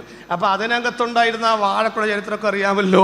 ഒരു അപ്പച്ചൻ പണ്ട് രാസവളം ഒന്നും ഇടാതെ ജൈവവളം മാത്രം ഇട്ട് ഒരു വാഴക്കൊല ഇങ്ങനെ മൂത്ത് ചാക്കിനകത്ത് കെട്ടിവെച്ച് ഇങ്ങനെ മനസ്സുകൊണ്ട് പറഞ്ഞു, ഇതിൻ്റെ ആദ്യത്തെ പഴം ഉദ്ഘാടന കർമ്മം ഞാൻ തിന്നും, ഇത് അന്നമ്മയ്ക്ക് കൊടുക്കുകയില്ല. കാരണം ഏതൻ തോട്ടം മുതൽ ഇന്ന് വരെ ആദ്യത്തെ തീറ്റ പെണ്ണുങ്ങളാണ്. സത്യമാണ് ഈ പറയുന്നതൊക്കെ. അവർ ഉണ്ടാക്കുമ്പോഴേ തിന്നു തുടങ്ങും. നിങ്ങൾക്കറിയാമല്ലോ, ഒരു വലിയ ചക്ക വെട്ടി ഒരുക്കുമ്പോഴേ 4ൽ 3 ആകും. കാരണം വണ്ണം കൂടിയ ചവണയൊക്കെ അവർ കളയേല, തിന്നുകൊണ്ടാണ് അവർ ഒരുക്കിയെടുക്കുന്നത്. എൻ്റെ ഭാര്യയുടെയും കൂടെ കൂട്ടിക്കോ, അപ്പോൾ അതൊക്കെ എനിക്ക് വ്യക്തമായിട്ട് അറിയാമല്ലോ. പിന്നെ വെന്തോ എന്ന് നോക്കാൻ അടപ്പ് നോക്കി 4 കഷ്ണം കടിക്കും. കടിച്ചത് പിന്നെ ഇടാൻ പറ്റുകയില്ലാത്തതുകൊണ്ട് അതങ്ങോട്ട് തിന്നും. അപ്പോൾ 2ആയി, 3ൽ 2ആയി. കടുക് വറുക്കുമ്പോൾ 2ൽ 1ആയി. ആ 1ആണ് നമുക്ക് കൊണ്ട് തരുന്നത്. അപ്പോൾ നമ്മൾ പറഞ്ഞു, നെയ്യും കൂടി ഇരിക്കുക. വേണ്ട, അച്ചായൻ തിന്നിട്ട് ബാക്കി ഉണ്ടെങ്കിൽ മതി. എന്നാ കാര്യം? അത് മടലടക്കം പച്ചക്ക് തിന്നിച്ചിരിക്കുകയാണ്. രാത്രിയൊക്കെ എൻ്റെ ഭാര്യ കിടക്കുമ്പോൾ അയ്യോ എന്നാ കാര്യം? ഈ പച്ചച്ചക്ക തിന്നിട്ട് വയറുവേദന എടുത്തിട്ടാണ്. അപ്പോൾ ഇവരൊക്കെ അന്ന് പോലെ ആദ്യത്തെ. അപ്പോൾ അപ്പച്ചൻ വിചാരിച്ചു, ഇതിൻ്റെ പഴം ഞാൻ നമുക്ക് കൊടുക്കുകയില്ല, ഞാൻ തിന്നും. കൈയിട്ട് ഞെക്കിയപ്പോൾ പഴുത്തൊന്നും മനസ്സിലായി, പക്ഷെ തിന്നാൻ പാടില്ല. അതുകൊണ്ട് ഈ പഴം ഏറെ കൊണ്ടുവന്ന് കടയിൽ കൊണ്ടുകൊടുത്ത് 150 കൊടുക്കുന്നു. പിന്നെ എനിക്കും അന്നാമയ്ക്കും തിന്നാൻ പറ്റിയ സാധനം കടക്കാർ ഈ ട്യൂബ്ലൈറ്റ് കണക്കെ കെട്ടിത്തൂക്കിയിട്ടിട്ടുണ്ട്. വാഴപ്പിണ്ടി എന്നാണ് മലയാളത്തിൽ പറയുന്നത്. അപ്പോൾ അതൊരു 8 കിലോ മേടിച്ച് നമ്മൾ പുഴുങ്ങി തിന്നും. നിങ്ങൾക്ക് വല്ലതും മനസ്സിലായോ? ഒരു കാലത്ത് തിന്നാൻ ഉണ്ടായിരുന്നില്ല, ഇപ്പോൾ തിന്നാനുണ്ട്, പക്ഷെ തിന്നാൻ പാടില്ലാത്ത ഒരവസ്ഥ മനുഷ്യർക്ക് വന്നിരിക്കുകയാണ്. അപ്പോൾ എന്ത് തിന്നും, എന്ത് ഉടുക്കും, ഇതൊക്കെ മനുഷ്യൻ ചിന്തിച്ചുകൊണ്ടിരിക്കുന്നൊരു കാലമാണെന്നായി പറഞ്ഞതിൻ്റെ അർത്ഥം. തീറ്റയ്ക്കും കുടിക്കും അമിതമായ പ്രാധാന്യം കൊടുക്കുന്ന ഈ തലമുറകൾ, വീട്ടിനകത്തുള്ള ഭക്ഷണം വേണ്ടാത്ത ഈ തലമുറകൾ, ആത്മീക ആഹാരത്തോട് വിരക്തി കാണിക്കുന്ന ഈ തലമുറകൾ നിങ്ങൾ മനസ്സിലാക്കണം. അതുകൊണ്ട് ആത്മീക രംഗത്ത്, പള്ളിക്കകത്ത്, കൂട്ടായ്മയ്ക്കകത്ത് ഒരു ഭക്ഷണം കഴിക്കുന്ന ആ ഒരു ആവേശത്തോടെ ചെന്നിരിക്കുന്നു, ഇല കിട്ടുന്നു, തുടച്ചു കളയുന്നു, ഉപ്പ് മേടിക്കുന്നു, അതൊക്കെ ചെയ്യുന്നത് പോലെ ആ ഒരു താല്പര്യം നിങ്ങൾക്കില്ലെങ്കിൽ മനസ്സിലാക്കണം. പുറമേയുള്ള ഭക്ഷണശീലങ്ങൾ കൊണ്ടൊക്കെ വന്ന സംഭവങ്ങളൊക്കെ നിങ്ങൾക്ക് അറിയാമല്ലോ എന്ന് മനസ്സിലാക്കണം. ഫാസ്റ്റ് ഫുഡിൻ്റെ സംസ്കാരത്തിലേക്ക് ലോകം നീങ്ങുമ്പോൾ വചനം പറയുകയാണ്, വിറ്റും നട്ടും തിന്നും കുടിച്ചും പോരുന്ന കാലഘട്ടമാണ്. തീറ്റയ്ക്കും കുടിക്കും വേണ്ടിയിട്ടൊക്കെ ഇതൊക്കെ വിറ്റ് കളയുന്ന ഒരു കാലം എന്ന് പറഞ്ഞാൽ ഒട്ടും അതിനകത്ത് അതിശയോക്തിയില്ല. ഞാൻ ആ ഭാഗം ചുരുക്കിയിട്ട് രണ്ടാമത്തെ ഭാഗത്തേക്ക് കിടക്കാൻ താല്പര്യപ്പെടുകയാണ്. വിവാഹം കഴിച്ചും വിവാഹത്തിന് കൊടുത്തും പോന്നു. അല്ല സാറേ, കല്യാണം കഴിക്കുന്നതിൽ കുഴപ്പമുണ്ടോ? എന്താ കുഴപ്പം? വിവാഹം എല്ലാവർക്കും മാന്യമാണ്, കിടക്ക നിർമ്മലമാണ്. പക്ഷേ നോഹയുടെ കാലഘട്ടത്തിൽ സംഭവിച്ച സംഭവം എന്താണെന്നറിയാൻ ഉൽപ്പത്തി പുസ്തകം 6-ാം അധ്യായത്തിൻ്റെ 1-ാമത്തെ വാക്യത്തിലേക്ക് വരണം. നിങ്ങൾ എടുക്കുകയൊന്നും വേണ്ട, അവിടെ ഇരുന്നേച്ചാൽ മതി. അവിടെ പറയുന്നത് ഭൂമിയിൽ മനുഷ്യൻ പെരുകി തുടങ്ങി എന്നാണ്. അപ്പോൾ സംഭവിച്ചൊരു കാര്യം അറിയാമോ? ദൈവത്തിൻ്റെ പുത്രന്മാർ മനുഷ്യരുടെ പുത്രിമാരെ സൗന്ദര്യമുള്ളവരെന്ന് കണ്ടിട്ട് അവർക്ക് ബോധിച്ചവരെ അവർ ഭാര്യമാരായി എടുത്തു. പ്രത്യക്ഷത്തിൽ ഒറ്റ നോട്ടത്തിൽ ഒരപാകതയില്ല എന്ന് തോന്നുമെങ്കിലും അത് വൻ അപകടമായി മാറി. ആ പാപത്തിൻ്റെ പെരുകൽ കണ്ടതുകൊണ്ടാണ് ഞാൻ ഇനി ഭൂമിയെ വെച്ചേക്കില്ല എന്ന് ദൈവം തീരുമാനിച്ചതും പ്രളയം അങ്ങോട്ട് വരാനുള്ള കാരണവും. എന്താണ് അതിനകത്തുള്ള ഗ്രാമർ മിസ്റ്റേക്ക് എന്ന് പറയുന്നത്? അവിടെ പറയുന്ന വ്യാഖ്യാനങ്ങൾ ധാരാളമുണ്ട്. ദൈവത്തിൻ്റെ പുത്രന്മാർ എന്ന് പറയുന്നത് ദൂതന്മാരാണെന്ന് വ്യാഖ്യാനിക്കുന്ന ഒരു പറ്റം വ്യാഖ്യാതാക്കൾ ഉണ്ട്. ഞാനത് അംഗീകരിച്ചിട്ടില്ല. ഞാനവിടെ പറയുന്നത് ദൈവ മക്കൾ എന്ന് പറഞ്ഞാൽ യഹോവയെ അനുസരിച്ച് ജീവിച്ച ഒരു പറ്റം ആളുകൾ, അവരെയാണ് ഇവിടെ ദൈവത്തിൻ്റെ മക്കൾ എന്ന് വിശേഷിപ്പിക്കപ്പെട്ടിരിക്കുന്നത്. അതിന് 8 കാരണങ്ങൾ ഞാൻ നിരത്താം. പക്ഷേ ഇപ്പോൾ അതിൻ്റെ സമയമല്ലാത്തതുകൊണ്ട് 8 കാരണങ്ങൾ നിരത്തുന്നില്ല. ദൂതന്മാരെക്കുറിച്ച് ഞാൻ 10-15 ക്ലാസ്സുകൾ എടുക്കാറുണ്ട്. എൻ്റെ അടുത്ത പുസ്തകവും ദൂതശാസ്ത്രത്തെക്കുറിച്ചാണ്. അതിൽ ഒരു കാര്യം പറയാം, അവർക്കവിടെ വിവാഹമൊന്നുമില്ല, അവർക്കവിടെ വംശവർദ്ധനവിനുള്ള കഴിവില്ല. എന്താ കാര്യം എന്നറിയാമോ? കർത്താവ് പറഞ്ഞു, വിവാഹം സ്വർഗത്തിലില്ല, കാരണം നാം എല്ലാവരും ദൂതന്മാരെ പോലെയാകുന്നു. അപ്പോൾ അവർക്ക് വിവാഹം കഴിക്കാനൊക്കത്തില്ല, വംശവർദ്ധനവിനുള്ള കഴിവില്ല എന്ന് വചനം വ്യക്തമായി രേഖപ്പെടുത്തിയത് കൊണ്ട് ഉൽപ്പത്തി പുസ്തകം 6-ാം അധ്യായത്തിൻ്റെ 1-ാമത്തെ വാക്യത്തിൽ കാണും, ദൈവത്തിൻ്റെ പുത്രന്മാർ ദൂതന്മാരല്ല എന്ന് നിസ്സംശയം പറയുവാൻ കഴിയും. അപ്പോൾ അതിനർത്ഥം രക്ഷിക്കപ്പെടാത്തവർ, നമ്മുടെ ഭാഷയിലേക്ക് വരാം, രക്ഷിക്കപ്പെടാത്തവർ, യഹോവയെ അറിയാത്തവർ, യേശുവിനെ അറിയാത്തവർ, അറിഞ്ഞവരും തമ്മിലുള്ള ഒരു സമ്മിശ്ര വിവാഹത്തിൻ്റെ ദുസ്സൂചനയാണ് നമ്മൾ അവിടെ കാണുന്നത്. ഇത്രയും മനസ്സിലായല്ലോ. നമുക്കിനി ഇന്നത്തെ സാഹചര്യത്തിലേക്ക് വരാം. ഞാൻ വളരെ വേദനയോടെ പറയട്ടെ പ്രിയപ്പെട്ടവരെ, ഒരു ഉളുപ്പുമില്ലാതെ, ഒരു സങ്കോചവുമില്ലാതെ നമ്മൾ ആർക്കൊക്കെ വേണ്ടിയിട്ട് എന്തൊക്കെ വേണ്ടി നമ്മൾ പ്രാർത്ഥിച്ചോ അതെല്ലാം അപ്പാടെ തള്ളിക്കളഞ്ഞുകൊണ്ട് ഞാൻ പറയുന്ന വാക്കുകൾ കഠിനമായി പോയെങ്കിൽ നിങ്ങൾ സദയം ക്ഷമിക്കുക. ഒരപ്പൻ്റെ പ്രായമുള്ള ഞാൻ എൻ്റെ ഹൃദയത്തിൻ്റെ വേദന പങ്കുവെക്കുകയാണ് ഈ മീറ്റിങ്ങിനകത്ത്. ഈ ഇടയെല്ലാം ഞാൻ യുവജനങ്ങൾക്ക് ക്ലാസ് എടുക്കുവാൻ വേണ്ടിയിട്ടൊക്കെ പോകുന്ന സമയത്ത് അപൂർവങ്ങളിൽ അപൂർവമെന്ന് പണ്ട് കാലത്ത് വിചാരിച്ചിരുന്ന ധാരാളം കാര്യങ്ങൾ ഇപ്പോൾ നിത്യസംഭവങ്ങളായി മാറിക്കൊണ്ടിരിക്കുകയാണ്. രക്ഷിക്കപ്പെട്ട ആളുകൾ രക്ഷിക്കപ്പെടാത്തവരെ കല്യാണം കഴിക്കുന്ന ഒരപകടത്തെക്കുറിച്ചാണ് ഞാൻ ഈ പറഞ്ഞു വരുന്നത്. ഞാൻ വിദേശ രാജ്യങ്ങളൊക്കെ സന്ദർശിച്ചപ്പോൾ എന്നോട് ഒരു യൂത്തിൻ്റെ പിള്ളേർ, കുറച്ച് പെൺപിള്ളേർ ഒരുമിച്ച് വന്ന് ചോദിച്ചു, കറുത്തവർഗക്കാരനെ കല്യാണം കഴിക്കുന്നതിൽ ഭാഷയ്ക്ക് വിരോധമുണ്ടോ? ഞാൻ പറഞ്ഞു, ഞാനല്ലല്ലോ കഴിക്കുന്നേ, നിങ്ങളല്ലല്ലേ കഴിക്കുന്നേ, നിങ്ങൾ കഴിച്ചോ. അല്ല, നിറം കറുത്തതായി പോയതുകൊണ്ട് വിരോധമുണ്ടോ? ഞാൻ പറഞ്ഞു, ഇല്ല, ഞാൻ കറുത്തതാ, എനിക്ക് വെളുത്ത പെൺപിള്ളയാണ് കിട്ടിയിരിക്കുന്നത്, നിങ്ങൾ കല്യാണം കഴിച്ചോളാൻ പറഞ്ഞു. അതല്ല ഭാഷയെ പറയുന്നത്, കറുത്ത വർഗക്കാരെന്ന് പറഞ്ഞാൽ രക്ഷിക്കപ്പെടാത്തവരെ കല്യാണം കഴിക്കുന്നതിൽ വിരോധമുണ്ടോ? പറഞ്ഞു, വിരോധമുണ്ട്. വിരോധമില്ലേ? ഞാൻ പറഞ്ഞു, വിരോധമുണ്ട്. നിങ്ങൾ ഏത് പാശ്ചാത്യ രാജ്യത്ത് താമസിച്ചാലും പൗരസ്ത്യ രാജ്യത്ത് താമസിച്ചാലും വേദപുസ്തകത്തിന് ലഭിക്കുന്ന മാറ്റമില്ലാട്ടോ പ്രിയപ്പെട്ടവരെ. വിശ്വാസിലെ പിതാവ് അബ്രഹാമാണ്. അബ്രഹാമിന് ഒരു കുഞ്ഞുണ്ടായി വലുതായപ്പോൾ അബ്രഹാം തൻ്റെ ദാസനായ എലയാസാറിനെ വിളിച്ച് തൻ്റെ തുടയിൽ കൈവച്ച് സത്യം ചെയ്യിപ്പിച്ച് പറഞ്ഞൊരു കാര്യമുണ്ട്, സ്വജാതിയിൽ നിന്നല്ലാതെ എൻ്റെ മകൻ നീ പെണ്ണെടുക്കരുത്, എൻ്റെ മരണശേഷമാണത് സംഭവിക്കുന്നെങ്കിൽ പോലും അങ്ങനെ ചെയ്യരുത് എന്ന് പറഞ്ഞ ആ പിതാവിൻ്റെ പൈതൃകം കാത്തു സൂക്ഷിക്കുവാൻ നമുക്ക് ബാധ്യതയുണ്ട്. ഇന്നത് താളം തെറ്റിക്കിടക്കുന്നൊരു കാഴ്ചയാം. ഒരു പെങ്കച്ചനോട് പറഞ്ഞു, അല്ല സാറേ, ഈ രക്ഷിക്കപ്പെടാത്തവനെ പ്രേമിച്ചാൽ എന്നാ കുഴപ്പം?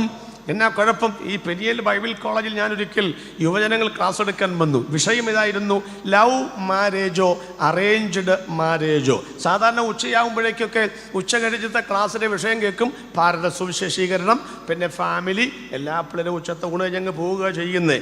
ഞാൻ ഉച്ചയ്ക്കൊരു വിഷയം പറഞ്ഞു, ഇന്ന് ഉച്ച കഴിഞ്ഞ് ലവ് മാരേജോ അറേഞ്ച്ഡ് മാരേജോ. ദൈവമേ, ഒരെണ്ണം വീട്ടിൽ പോയിട്ടില്ല. സംഗതി ഫുൾ കോറമാ. അപ്പം തന്നെ കാര്യം മനസ്സിലായല്ലോ, മിക്കവാറും കെടുതികളിൽ ഒത്തിരി എണ്ണം പെട്ട് കിടക്കുന്നുണ്ട്. അതിൽ ഒരാളൊരു ചോദ്യം ചോദിച്ചു, സാറേ, ഈ ഞാൻ ഒരാളെ അങ്ങോട്ട് പ്രേമിച്ച് അയാളെയും കൂടെ ആ ആത്മാവിനെയും കൂടെ രക്ഷപ്പെടുത്താമല്ലോ എന്നൊരു കൊച്ചു പറഞ്ഞപ്പോൾ അവളുടെ ആത്മഭാരം ഓർത്ത് എൻ്റെ ചങ്ക് ഇളകിപ്പോയി വാസ്തവത്തിൽ. എന്ന് പറഞ്ഞാൽ അവനെയും കൂടെ രക്ഷപ്പെടുത്താമല്ലോ. ഞാൻ പറഞ്ഞു, എൻ്റെ പൊന്നു കൊച്ചേ, ഈ കാട്ടാന കുഴിയിൽ കയറിയാൽ കാട്ടുപോത്തിന് ബലമുണ്ടെങ്കിലും കയറ്റാൻ ഒക്കുകയില്ല. ഈ ആനയെ കയറ്റാൻ ആന തന്നെ ചെല്ലണം. നിന്റെ പ്രേമലേഖനത്തിന് ഒരാളെ നരകത്തിൽ നിന്ന് വിടുവിക്കുവാൻ കഴിയുമായിരുന്നു എങ്കിൽ സ്വർഗീയത്തിൻ്റെ മഹിമകൾ വിടിഞ്ഞ് താണഭൂമിയിൽ യേശുക്രിസ്തു വന്ന് മരിക്കേണ്ട കാര്യം എന്തായിരുന്നു കുഞ്ഞെ?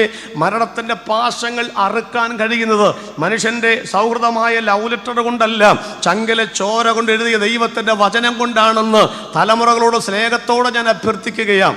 അനവധി ബൈബിൾ കോളേജ് ഞാൻ അധ്യാപകനായിരുന്നു, ഇപ്പോഴും ഉണ്ട്. 10 ബൈബിൾ കോളേജിൽ ഞാൻ ദൈവവചനം പഠിപ്പിച്ചിട്ടുണ്ട്, ഇപ്പോഴും പഠിപ്പിക്കുന്നു. മൂവാറ്റുപുഴ അടക്കമുള്ളവർക്കൊക്കെ പഠിപ്പിക്കുന്നുണ്ട്. ഒരു കാര്യം നിങ്ങൾ ഓർത്തോളാം, ഞാൻ കൊല്ലത്ത് ചെല്ലുമ്പോഴുണ്ടല്ലോ, അവിടെ ഞങ്ങളുടെ ഇന്ത്യ ക്രിസ്ത്യൻ ബൈബിൾ കോളേജിൽ മിടുമിടുക്കിയായിരുന്ന കലാതിലകമായ പ്രായമായതൊരു പെങ്കൊച്ച് എൻ്റെ പ്രസംഗം കേൾക്കാൻ വന്നു. അവൾ എളിയിൽ 2 കുട്ടികളുണ്ട്. പ്രസംഗം കഴിയുമ്പോൾ ഞാൻ പറഞ്ഞു, അല്ല നീ ഇവിടെയാണോ വന്നിരിക്കുന്നത്? എന്താണ് ഭർത്താവ് സുവിശേഷ വേലയാണോ? കാരണം കലാതിലകമാണ് ബൈബിൾ കോളേജിലെ. പറഞ്ഞു, അല്ല സാർ. പറഞ്ഞുകൊണ്ടിരിക്കുമ്പം ഒരുത്തൻ സൈക്കിളിൽ ബെല്ലടിച്ചു. നോക്കിയപ്പം സൈക്കിളിൻ്റെ പിന്നിൽ സീലിരുന്ന് വീഡിയോ വലിച്ചുകൊണ്ടിരിക്കുന്ന ഒരുത്തൻ പറഞ്ഞു, വരാറായില്ലേടി എന്ന് ചോദിച്ചു. ഞാൻ പറഞ്ഞു, അതാരാ? അത് കെട്ടിയോനാ. അല്ല, വീഡിയോ വലിക്കുന്നുണ്ട്. അതൊക്കെ പിന്നെ പറയാം. അവൾ കരഞ്ഞുകൊണ്ട് പോയി. കരഞ്ഞുകൊണ്ട് പോകുമ്പോഴും തിരിഞ്ഞു നോക്കിയിട്ട് ആ കണ്ണുകൾ ഈറനണിയുന്നത് ഞാൻ കണ്ടിരുന്നു. വാസ്തവത്തിൽ ഏതോ ലവ് മാരേജ് പെട്ടതാ പ്രിയപ്പെട്ടവരെ. ലവ് മാരേജ് തെറ്റാണോ കുറ്റമാണോ എന്ന് ചോദിച്ചാൽ അതിൻ്റെ 10 നെഗറ്റീവും 10 പോസിറ്റീവും ഞാൻ പറയാം. അതിനുശേഷം ആ 20 കാര്യവും കേട്ടിട്ട് നിങ്ങൾക്കൊരു തീരുമാനമെടുക്കാം. അതൊക്കെ ഈ കൺവെൻഷന് പറ്റത്തില്ലല്ലോ. ഞാൻ പറഞ്ഞു വരുന്ന സാരം ഇതാണ്: ദൈവത്തിൻ്റെ വചനത്തിൻ്റെ അടിസ്ഥാനത്തിൽ വിശ്വാസി അവിശ്വാസിയുമായി ഇണയില്ലാ പിണ കൂടരുതെന്ന് വചനമുണ്ട്. അതുകൊണ്ട് രക്ഷിക്കപ്പെട്ട ദൈവമക്കൾ വേറെ ഒരു ന്യായവും പറഞ്ഞ് UK പോകാൻ, കാനഡയിലേക്ക് പോകാൻ, ചെക്കൻ അമേരിക്കയിൽ എന്നൊക്കെ പറഞ്ഞ് അപകടത്തിൽ ചെന്ന് പെടരുത് എന്ന് വളരെ സ്നേഹത്തോടെ ഞാൻ ഓർപ്പിച്ചുണർത്തുകയാണ്. ദൈവദാസന്മാരുടെ മക്കൾ ഹിന്ദുക്കളായ ആളുകളെ കല്യാണം കഴിക്കുന്നു. നമ്മുടെ കുഞ്ഞുങ്ങൾ മുസ്ലിങ്ങളായ കല്യാണം കഴിക്കുന്നു. ആ ജാതി മതത്തെയൊന്നും ഞാൻ അധിക്ഷേപിച്ചതല്ല. ദൈവത്തിൻ്റെ വചനം പറയുന്നത് നമുക്ക് നമ്മുടെ വിശ്വാസവുമായി ചേരാത്തവരുമായി ജീവിതം പങ്കിടുവാൻ വചനം ഒരിക്കലും അനുശാസിക്കുന്നില്ല. അങ്ങനെ നിങ്ങൾ ചെയ്താൽ അതൊരു ദുരന്തമായി മാറാനുള്ള സാധ്യത 90% ഓർക്കണം. കർത്താവായ യേശുക്രിസ്തു 2000 വർഷങ്ങൾക്ക് മുൻപ് 220 പൗണ്ട് തൂക്കം വരുന്ന, 8 അടി നീളം 4 അടി വീതി വരുന്ന ഒരു പച്ച പൈൻമര കുരിശുമായി പിലാത്തോസിന്റെ കൽത്തളം മുതൽ കാൽവറി വരെ വെച്ചും വിറങ്ങലിച്ചും വീണും എഴുന്നേറ്റും കടന്നു പോകുമ്പോൾ യെരൂശലേം പുത്രിമാർ അവന് പിറകെ ചെന്നു. യേശു തിരിഞ്ഞു നോക്കിയിട്ട് പറഞ്ഞു, യെരൂശലേം പുത്രിമാരെ. എന്താണ് യെരൂശലേം? ഇരേ പ്ലസ് ശാലേം സമം യെരൂശലേം. ഇരേ ദൈവം കരുതിക്കൊള്ളും, ശാലേം സമാധാനം. ദൈവം കരുതിക്കൊള്ളുമെന്ന് കരുതി സമാധാനത്തോടെ ജീവിക്കുന്ന യെരൂശലേം പുത്രിമാരെ, നിങ്ങൾ എന്നെ ചൊല്ലി കരയണ്ട. ആരെ ഓർത്ത് കരയണം? നിങ്ങളെ ഓർത്ത് കരയണം. നിങ്ങൾ ബഹുവചനമാണ്. നീ നിന്റെ ഭർത്താവിന് വേണ്ടി കരയണം. ഭർത്താക്കന്മാരെ, നിങ്ങൾ ഭാര്യമാർക്കും വേണ്ടി കരയണം. അടുത്തത്, നിങ്ങൾ നിങ്ങളുടെ മക്കൾക്ക് വേണ്ടി കരയണം. നിങ്ങൾ വേദപുസ്തകം തലങ്ങും വിലങ്ങും വായിച്ചു നോക്കിക്കോ. ഒരൊറ്റ മക്കളോടും വചനം പറഞ്ഞിട്ടില്ല മാതാപിതാക്കൾക്ക് വേണ്ടി പ്രാർത്ഥിപ്പീരെന്ന് പറഞ്ഞിട്ടുണ്ടോ? നിങ്ങൾ നിങ്ങളുടെ മാതാപിതാക്കന്മാർക്ക് വേണ്ടി പ്രാർത്ഥിക്കുന്ന ഒരു സ്ഥലത്തും പറഞ്ഞിട്ടില്ല. പറഞ്ഞുള്ളത് അവരെ ബഹുമാനിക്കണമെന്ന് പറഞ്ഞിട്ടുണ്ട്, അവരെ അനുസരിക്കണം എന്ന് പറഞ്ഞിട്ടുണ്ട്. മക്കളോട് മാതാപിതാക്കൾക്ക് വേണ്ടി പ്രാർത്ഥിക്കാൻ പറഞ്ഞിട്ടില്ല. മറിച്ച് മാതാപിതാക്കളോട് പറഞ്ഞു മക്കൾക്ക് വേണ്ടി പ്രാർത്ഥിക്കണം. എന്താണ് അങ്ങനെ പറയാൻ കാരണമെന്നറിയാമോ പ്രിയപ്പെട്ടവരെ? നെഞ്ചിൽ കൈവച്ച് അന്തസ്സോടെ അഭിമാനത്തോടെ മക്കൾക്ക് വേണ്ടി പ്രാർത്ഥിക്കുവാൻ അവസരം കിട്ടുമ്പോൾ നിങ്ങൾ അങ്ങനെ ചെയ്തില്ലെങ്കിൽ 2 കരവും തലയിൽ വെച്ച് നിങ്ങൾ അപമാനത്തോടെ പ്രാർത്ഥിക്കുന്ന ഒരു കാലം വരുമെന്ന് കണ്ടുകൊണ്ടാണ് കർത്താവ് പറഞ്ഞത്, നിങ്ങൾ നിങ്ങളുടെ കുഞ്ഞുങ്ങൾക്ക് വേണ്ടി പ്രാർത്ഥിക്കുവീൻ. അതിന്റെ ചരിത്രം നിങ്ങൾക്കറിയാമോ? AD 70 തീത്തോസ് കൈസർ യെരൂശലേമിനെ ആക്രമിച്ചപ്പോൾ ലോകത്തിന്റെ 72 രാജ്യങ്ങളിലേക്ക് അവർ ചെതറിപ്പോകുവാനിടയായി. 135 ഹാദ്രിയൻ കൈസറിന്റെ കാലഘട്ടത്തിലും അവർ ചെതറിപ്പോകുവാനിടയായി. അവിടെ നിന്നിങ്ങോട്ട് ഏതാണ്ട് 1914 ഒന്നാം ലോക മഹായുദ്ധം ആരംഭിക്കുന്നവരെ 18 11 മാസം 11-ാം തീയതി 11 മണിക്ക് യുദ്ധപരിസമാപ്തിയിൽ ഒപ്പുവെക്കപ്പെടുന്നവരെ അവന്റെ ചരിത്രം നിങ്ങൾ പഠിച്ചു നോക്കണം പ്രിയപ്പെട്ടവരെ. 1000-ൽ-അധികം വർഷം യഹൂദന്റെ തലമുറകൾ ലോകത്തിലൊഴുക്കിയ കണ്ണുനീരിന്, യഹൂദൻ ലോകത്തിലൊഴുക്കിയ കണ്ണുനീരിന് അന്തമില്ലാത്ത കണ്ണുനീരായിരുന്നു പ്രിയപ്പെട്ടവരെ. യഹൂദന്മാർ പോയ സ്ഥലങ്ങളൊക്കെ നിങ്ങൾക്കറിയാമോ? അവർ പോയ സ്ഥലങ്ങളിലൊക്കെ, ഞാൻ പറയുമ്പോൾ ചരിത്രമാ പറയുന്നത്, ആരെയും വേദനിപ്പിക്കാനല്ല പറയുന്നത്. ഇന്ന് ക്രൈസ്തവ സമൂഹത്തിലെ നമ്പർ 1 സഭ എന്നറിയപ്പെടുന്ന ആ സഭ ചെയ്ത കാര്യം എന്നറിയാമോ? അവർ പ്രബലരായി കഴിഞ്ഞപ്പോൾ, കുസ്തിന്ദ്രോസ് ചക്രവർത്തിയുടെ മാനസാന്തരം വന്നു കഴിഞ്ഞപ്പോൾ അവിടുത്തെ വീടുകളിൽ, ആരാധനാലയങ്ങളിൽ കുരിശുരൂപങ്ങൾ നിലവിലേക്ക് വരുവാനിടയായി. ആടയാഭരണങ്ങൾ അണിയിച്ചൊരുക്കിയ ആലയങ്ങളും വണ്ണപ്പകിട്ടുള്ള വസ്ത്രങ്ങളുമൊക്കെ സഭയിലേക്ക് കയറി വന്നു. ചെയ്തത്, ഞങ്ങളുടെ യേശുവിനെ നിങ്ങൾ ക്രൂശിച്ചു കൊന്നതുകൊണ്ട് നിങ്ങളെ ഞങ്ങളും ക്രൂശിച്ചു കൊല്ലുമെന്ന് പറഞ്ഞ് ഇവിടുത്തെ ക്രൈസ്തവ സഭയാണ് യഹൂദനെ ആദ്യമായി ഉപദ്രവിച്ചത്. ആ ഉപദ്രവത്തിന്റെ പേരാണ് ഇൻക്യൂസേഷൻ ഓപ്പറേഷൻ. ധാരാളം ഓപ്പറേഷൻ ഉണ്ട്, അതിലൊന്നാണ് ഇൻക്യൂസേഷൻ, കണ്ടെത്തി കൊല്ലുക. ലോകത്തിൻ്റെ 70-90 രാജ്യങ്ങൾ കിടക്കുന്ന യഹൂദൻ പാർക്കുന്ന സ്ഥലങ്ങൾ വന്നെത്തി യഹൂദന്റെ കുടുംബത്തിലെ കുഞ്ഞുങ്ങളാണെന്ന് മനസ്സിലാക്കി അവനെ കണ്ടെത്തി കൊല്ലുന്ന ഇൻക്യൂസേഷൻ നടപടിക്രമങ്ങൾ ആരംഭിച്ചു. ചുമ്മാതാണോ? പണ്ട് കാലത്ത് ഒരു നേതാവ് മരിക്കുന്നു പറഞ്ഞത് സഭയ്ക്ക് സമൂഹത്തിൽ തെറ്റുപറ്റിയിട്ടുണ്ട്. എന്ത് തെറ്റ്? പരിണാമവാദ സിദ്ധാന്തം ശരിയാണെന്ന് അഭിപ്രായപ്പെട്ടതല്ല, സ്ത്രീകൾക്ക് പൗരോഹിത്യം കൊടുക്കാമെന്നും അഭിപ്രായപ്പെട്ടതല്ല.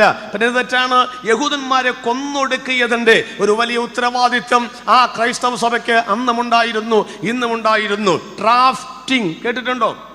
12 വയസ്സ് കഴിഞ്ഞ് യഹൂദന്റെ മക്കളെ കണ്ടാൽ അവരെ പട്ടാളത്തിലേക്ക് എടുക്കും. എന്തിനാ എടുക്കുന്നത്?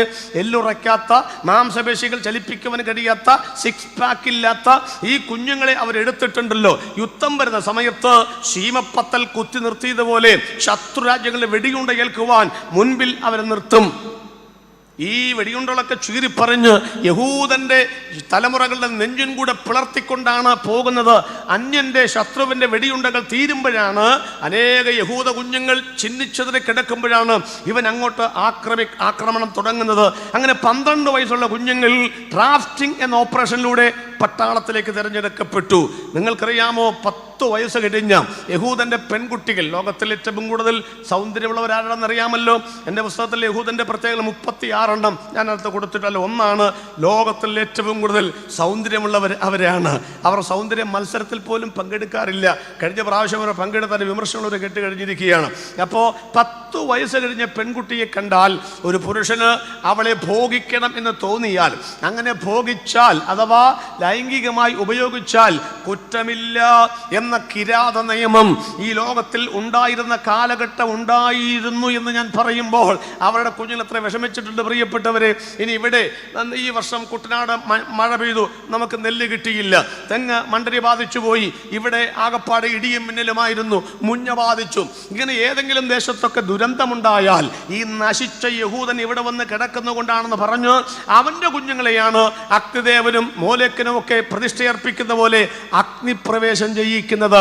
വെള്ളി കൊണ്ടും താമ്രം കൊണ്ടും ഉണ്ടാക്കിയ കൈത്തണ്ടകളിൽ ഈ കുഞ്ഞിനെ വെച്ച് കൊന്നൊടുക്കിയാണ് യഹൂദനോട് പക വീട്ടിയത്. പ്രിയപ്പെട്ടവര്, നിങ്ങൾക്ക് റോമിനെ കുറിച്ചറിയാം, റഷ്യയെ കുറിച്ചറിയാം. റഷ്യയിലെ സാർ ചക്രവർത്തിമാർ അവരെ പീഡിപ്പിച്ച കാര്യമൊക്കെ നിങ്ങൾക്കറിയാമല്ലോ. അവരുടെ ഓപ്പറേഷന്റെ പേരാണ് പോഗ്രോം എന്ന് പറഞ്ഞാൽ തലകീഴായി ക്രൂശിച്ചു കൊല്ലുക. യേശുക്രിസ്തുവിനെ കൊന്നുകൊണ്ട് തലകീഴായിട്ട് അവരെ ക്രൂശിച്ചു കൊല്ലുക. സ്വിറ്റ്സർലൻഡ് അവരൊക്കെയാണ് ഇവിടെയുള്ള ധാരാളം അതിക്രമങ്ങളൊക്കെ ചെയ്തിട്ടുള്ളത്. ഹിറ്റ്ലറുടെ കാലം നിങ്ങൾക്കറിയാമല്ലോ. യഹൂദന്റെ കൊഴുപ്പെടുത്ത സോപ്പുണ്ടാക്കുന്ന ഈ അതിക്രമങ്ങളൊക്കെ നടന്നിട്ടുള്ളത് ഈ കാലഘട്ടങ്ങളിലൊക്കെയാണ് പ്രിയപ്പെട്ടവരെ. ചുരുക്കത്തിൽ പറഞ്ഞാൽ യഹൂദന് ജീവിക്കാൻ പറ്റാത്ത കാലഘട്ടമുണ്ടായി. അങ്ങനെ 3-ാമത്തെ നൂറ്റാണ്ട് മുതൽ 13-ാമത്തെ നൂറ്റാണ്ട് വരെയുള്ള 1000 വർഷത്തിൽ ലോകത്തിന്റെ 100-ൽ പരം രാജ്യങ്ങളിൽ യഹൂദൻ പ്രാർത്ഥിച്ചൊരു പ്രാർത്ഥന ഇന്ന് രാത്രിയിൽ അമ്മമാരെങ്കിലും മറന്നു പോകരുത്. ഒരു പെണ്ണ് ഗർഭിണിയാണെന്ന് അറിഞ്ഞാൽ ആ കൈ ഇങ്ങനെ വയറ്റത്ത് വെച്ചിട്ട് യഹൂദന്മാരായ ആണും പെണ്ണും ഒരുമിച്ച് കൈ കൊടുത്തിട്ട് പ്രാർത്ഥിക്കുന്ന ഒരു പ്രാർത്ഥനയുണ്ട്. യഹോവേ, നീ ഞങ്ങൾക്ക് അംഗവൈകല്യമുള്ള ഒരു കുഞ്ഞിനെ തരണമേ എന്ന് പറഞ്ഞ് അവർ പ്രാർത്ഥന ആരംഭിച്ചു. ഈ സെൻട്രൽ കൺട്രി വന്നിരിക്കുന്ന നിങ്ങളോട് ഞാൻ ചോദിക്കുകയാണ്, നിങ്ങൾ ആരെങ്കിലും അങ്ങനെ പ്രാർത്ഥിക്കോ? സൗന്ദര്യമില്ലാത്ത, കൈയില്ലാത്ത, കണ്ണില്ലാത്ത, കാലില്ലാത്ത, അല്ലെങ്കിൽ മുറിച്ചുണ്ടനായിട്ട് ഒരു കുഞ്ഞിനെ വേണമെന്ന് പറഞ്ഞ് ആരും പ്രാർത്ഥിക്കത്തില്ല. എൻ്റെ മൂത്ത മകൾ ഗർഭിണിയായി വീട്ടിൽ വന്നപ്പോൾ 2-ാമത്തെ അവൾ പ്രാർത്ഥിച്ചിട്ട്, കർത്താവേ, മുടിയുള്ള, സൗന്ദര്യമുള്ള, അഴകുള്ള, ഊനമില്ലാത്ത. ഞാൻ പറഞ്ഞു, ആര് പറഞ്ഞിട്ട് ഇങ്ങനെയൊക്കെ പ്രാർത്ഥിക്കാൻ? എനിക്ക് തോന്നി അങ്ങ് പ്രാർത്ഥിക്കുകയാണ്. അപ്പോൾ ആരും പ്രാർത്ഥിക്കുകയില്ല. എൻ്റെ കുഞ്ഞുങ്ങൾക്ക് അംഗവൈകല്യം ഉണ്ടാകണമെന്ന് ആരും പ്രാർത്ഥിക്കത്തില്ല. പക്ഷേ ഭൂമിയിൽ ഏറ്റവും സൗന്ദര്യമുള്ളവരെന്ന് അഭിമാനം കൊണ്ട യഹൂദൻ അവൻ ചെയ്ത സംഭവം ഞങ്ങൾക്ക് അംഗഹീനതയുള്ള കുഞ്ഞിനെ തരണമെന്ന് പറഞ്ഞ് പ്രാർത്ഥിക്കാൻ കാരണം എന്നാണെന്നറിയാമോ? കണ്ണില്ലാത്ത കുഞ്ഞാണെങ്കിൽ, കാലില്ലാത്ത കുഞ്ഞാണെങ്കിൽ, അംഗവൈകല്യമില്ല കുഞ്ഞാണെങ്കിൽ പട്ടാളത്തിലേക്ക് എടുക്കത്തില്ല, അതിനെ അഗ്നിപ്രവേശം ചെയ്യിപ്പിക്കത്തില്ല, ബലിയായിട്ട് കൊടുക്കേണ്ടി വരത്തില്ല, പട്ടാളത്തിൽ കൊണ്ടുപോലെ ബലാസംഗം ചെയ്യത്തില്ല, അവർക്ക് വളർത്താൻ കിട്ടും. ഇന്ന് രാത്രിയിൽ ഞാൻ ദൈവജനത്തോട് പറയുകയാണ്, ചുമ്മാതല്ല യേശു പറഞ്ഞത്. റാമയിൽ ഒരു ശബ്ദം കേട്ടു, റാഹേൽ തന്റെ മക്കളെ ചൊല്ലിക്കരഞ്ഞു. യേശുക്രിസ്തുവിന്റെ ക്രൂശിനെ തള്ളിക്കള തള്ളിക്കളഞ്ഞ യഹൂദനെ പീലാത്തോസ് ഒരു കാര്യം ചോദിച്ചു, നിങ്ങൾക്ക് യേശുവിനെ വേണമോ അതോ നിങ്ങൾക്ക് ബറബാസിനെ വേണമോ? ഞങ്ങൾക്ക് ബറബാസിനെ വേണ്ട എന്ന് പറഞ്ഞു. പിന്നെ ആരെ വേണ്ടത്? ഞങ്ങൾക്ക് മൂലക്കല്ല് വേണ്ടെന്ന് പറഞ്ഞെന്ന് ഈ ലോകത്തിന്റെ പ്രപഞ്ചത്തിന്റെ പെരും തച്ചനായ ശില്പിയായ ആ യേശുവിനെ വേണ്ടെന്ന് പറഞ്ഞപ്പോൾ പീലാത്തോസ് ചോദിച്ചു, ഈ കല്ല് ഞാനെന്ത് ചെയ്യും? ഞങ്ങൾക്ക് വേണ്ട തള്ളിക്കളഞ്ഞു. ഈ രക്തത്തിൽ എനിക്ക് പങ്കില്ല. ബാക്കി നിങ്ങൾ പറ. അവന്റെ രക്തം പറഞ്ഞേ, അവന്റെ രക്തം ഞങ്ങളുടെ മേൽ, ബാക്കി കുത്തും കോളൻ സെമിക്കോളൻ ഞങ്ങളുടെ മേലും ഞങ്ങളുടെ തലമുറകളുടെ മേലും വരട്ടെ. വഴിയെ പോയ പാമ്പിനെടുത്ത് തോളിലിട്ടതുപോലെ യേശുവിന്റെ രക്തത്തിന്റെ വില എന്നാന്ന് പോലും നിനക്കറിയാമോ പ്രിയപ്പെട്ടവരെ? ലോകത്തുള്ള മുഴുവൻ സ്വർണവും ഒരു തട്ടിൽ വെച്ചാൽ, ഇവിടുത്തെ ശ്രീ ചിത്തിര തിരുനാൾ മഹാരാജാവിന്റെ B1 B2 നിലവറ തുറന്ന് ആ സ്വർണം ഒരു തട്ടിൽ വെച്ചാലും, ആഫ്രിക്കൻ മലയിലെ സ്വർണം തട്ടിൽ വെച്ചാലും, ജപ്പാനിലെ ടോയ് സ്വർണം തട്ടിൽ വെച്ചാലും, ഇവിടുത്തെ ഇന്ത്യയുടെ കോഹിനൂർ രക്തമടക്കമുള്ള എല്ലാ രക്തവും തട്ടിൽ വെച്ചാലും, എന്റെ യേശുവിന്റെ ഒരു തുള്ളി രക്തം അടുത്ത തട്ടിൽ വീണാൽ ഈ തട്ട് പൊങ്ങും പ്രിയപ്പെട്ടവരെ. അത്ര വിലയുണ്ട് യേശു രക്തത്തിന്. നിങ്ങളെ വീണ്ടെടുത്തിരിക്കുന്നത് പൊന്ന് വെള്ളി മുതലായ അഴിഞ്ഞു പോകുന്ന വസ്തുക്കളെ കൊണ്ടല്ല, ക്രിസ്തുവിന്റെ നിർദോഷവും നിഷ്കളങ്കവുമായ കുഞ്ഞാടിന്റെ ബാക്കി പറ വിലയേറിയ. അതിന് മുൻപ് പൊന്നെ വെള്ളി അതിന് വിലയില്ലേ? അതിനൊന്നും വിലയില്ലെന്ന്. കർക്കിടക മാസത്തിൽ ദാരിദ്ര്യം വരുമ്പോഴുണ്ടല്ലോ ഒരു പവന് 24 രൂപ കുറയും. പിന്നെ ചിങ്ങമാസമാ, മലയാളി മങ്കമാട് കഴുത്തിൽ മംഗല്യ ചാർത്തണിയുന്ന പൊന്നിൻ ചിങ്ങം വന്ന് പിറക്കുമ്പോൾ 24 കുറച്ചവൻ 48 രൂപയാക്കും. ഇവിടുത്തെ പൊന്നും വെള്ളിയും കമ്പോളത്തിൽ വിൽപ്പന ചരക്കാണ്. അത് ആലക്കാസ് ചെന്താൻ വാങ്ങാൻ കിട്ടും, പണമുള്ളവന് വാങ്ങാൻ കിട്ടും. അങ്ങനെ പണമുള്ളവന് വാങ്ങാൻ കിട്ടുന്ന വിപണിയിൽ വെച്ചിരിക്കുന്ന രക്തമായിരുന്നു യേശുവിന്റെ രക്തമെങ്കിൽ എനിക്ക് രക്ഷിക്കപ്പെടുവാൻ കഴിയത്തില്ലായിരുന്നു, നിങ്ങൾക്ക് രക്ഷിക്കപ്പെടുവാൻ കഴിയത്തില്ലായിരുന്നു. പക്ഷേ സൗജന്യമായി ഈ രക്തം നമുക്ക് വിടുന്ന ദൈവത്തിനായി ഇന്ന് രാത്രി ഞാൻ ദൈവത്തിന് സ്തോത്രം ചെയ്യുന്നു.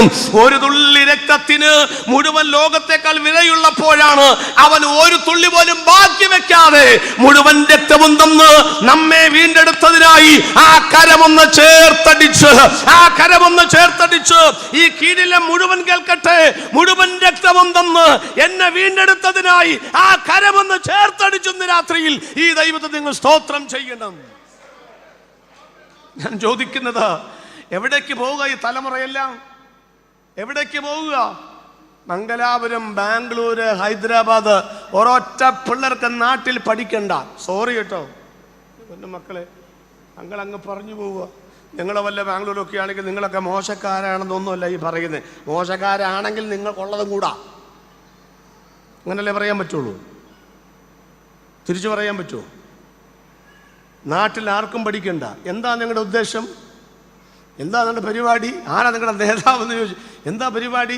നാട്ടിൽ ആർക്കും പഠിക്കണ്ട, എല്ലാവർക്കും സ്വാതന്ത്ര്യം അനുഭവിക്കാൻ വേണ്ടി പോകുന്നതാ 80%. കെട്ടുപൊട്ടിക്കാൻ പോകുന്നത്. ഇവിടെ ആകുമ്പം പള്ളി പോകണമല്ലോ, പ്രാർത്ഥിക്കണമല്ലോ. ഞാൻ ഈ പറയുന്ന ഇന്ത്യയുടെ 28 സംസ്ഥാനങ്ങളിലെ മിക്കവാറും സിറ്റികളിൽ പോയി പ്രസംഗിച്ചിട്ടുണ്ട്. സഭായോഗത്തിൽ പോലും പങ്കെടുക്കാത്ത ദൈവദാസന്മാരുടെ മക്കളുണ്ട് ആ സിറ്റിയിൽ. അറിയാമോ? ലണ്ടൻ സിറ്റിയിൽ രാത്രി 12 മണിക്ക് ചെന്നാൽ കാണാം. ഞാൻ പോയിട്ടുണ്ട് ലണ്ടൻ സിറ്റിയിൽ. അവിടെയൊക്കെ വരുന്ന ബൈക്കിനകത്ത് വരുന്ന പിള്ളേർ, ഞാൻ ബാക്കിയൊന്നും വിവരിക്കുന്നില്ല. ലണ്ടൻകാരും കേൾക്കുന്നുണ്ടാവുമല്ലോ ഈ മീറ്റിംഗ് ഒക്കെ, അവർക്കറിയാമല്ല കാര്യങ്ങൾ. എല്ലാവരും മോശക്കാരാണെന്നല്ല ഞാൻ പറഞ്ഞു, പക്ഷേ കൈവിട്ടു പോവുകയാണ് പ്രിയപ്പെട്ടവരെ തലമുറകൾ. ഈ പുസ്തകം എടുക്കാൻ ആളുണ്ടോ? ഉണ്ടോ? പഴയ പണികൾക്ക് ഇവിടെ ആളുണ്ടോ? തെങ്ങ് കയറാൻ ആളുണ്ടോ? റബ്ബർ വെട്ടാൻ ആളുണ്ടോ? ബാർ ഷോപ്പിൽ ആളുണ്ടോ? കൊല്ലപ്പടിക്കാൻ ആളുണ്ടോ? അച്ഛനാകാൻ ആളുണ്ടോ? പാസ്റ്ററാകാൻ ആളുണ്ടോ? അച്ഛന്മാർക്കൊക്കെ എത്ര ഇടവകയാന്ന് ആർക്കറിയാം? ഉണ്ടോ?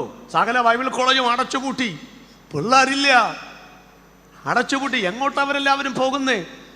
എല്ലാവരും പറഞ്ഞ കർത്താവേ 5 മക്കളെ തരണം. 5 കൊടുത്തു. അടുത്ത പ്രാർത്ഥന 5 വൻകരയിലേക്ക് അയക്കണം. എന്നിട്ട് നിങ്ങളെവിടാ? നിങ്ങൾ പകൽ വീട്ടിലെ കഞ്ഞിന്ന് കുടിച്ച് നടക്കുക. ഒരൊറ്റ എണ്ണം ശവസംസ്കാര ചടങ്ങിന് പോലും വരികയില്ല കേട്ടോ. കാരണം ഇപ്പോഴുള്ള ഇവന്റ് മാനേജ്മെന്റാ, അവിടെ ഇരുന്നുകൊണ്ട് കാണാൻ പറ്റും നിങ്ങളുടെ ശവസംസ്കാര ചടങ്ങുകൾ. ഒരെണ്ണത്തെ കൂടെ നിർത്ത്, ഒരെണ്ണത്തെ സുവിശേഷ വേലയ്ക്ക് കൊടുക്ക്. ഒരെണ്ണം കൂമന്മാരിരിക്കുന്ന പോലെ ഇരിക്കുന്ന രാമൻ പറയണ്ടോ നോക്കിക്ക്. ഒരെണ്ണത്തെ 5-6 പിള്ളേരുള്ളവരുടെ ഒരെണ്ണത്തെ കർത്താവിൻ്റെ വേലയ്ക്ക് കൊടുക്ക. മക്കൾക്ക് വേണ്ടി പ്രാർത്ഥിക്കാൻ്റെ ഗൗരവം മനസ്സിലായോ നിങ്ങൾക്ക്? അതുകൊണ്ട് പ്രിയപ്പെട്ടവരെ, മക്കൾക്ക് വേണ്ടി പ്രാർത്ഥിക്കാൻ യേശു പറഞ്ഞതിൻ്റെ 10 കാരണങ്ങളുണ്ട്. ഓൺലൈൻ അടിമകളാകാതിരിക്കാൻ പ്രാർത്ഥിക്കണ്ടേ? അവരൊന്ന് കരയാൻ പ്രാർത്ഥിക്കണ്ടേ? ഇതൊക്കെ പറയുമ്പോൾ നിങ്ങൾക്ക് ഇതന്നെ എങ്ങനെ വേണം? മക്കൾ കരയും നിങ്ങൾ കണ്ടിട്ടുണ്ടോ? ഇല്ല. എന്തിനാ കരയുന്നത്? വാശിപ്പുറത്താ കരയുന്നത്? അല്ല. ദൈവസനിൽ കരയുന്ന പിള്ളേരെ കാണാൻ നിങ്ങൾക്ക് ഭാഗ്യം ഉണ്ടായിട്ടുണ്ടോ? പറ. നിങ്ങൾ അവർക്ക് വേണ്ടി വാവിട്ട് കരയുന്നതല്ലാതെ അവർ ദൈവസന്നിധിയിൽ യേശുവേ എന്ന് പറയുമ്പോൾ കണ്ണൊന്നിർ നിങ്ങൾ കണ്ടിട്ടുണ്ടോ?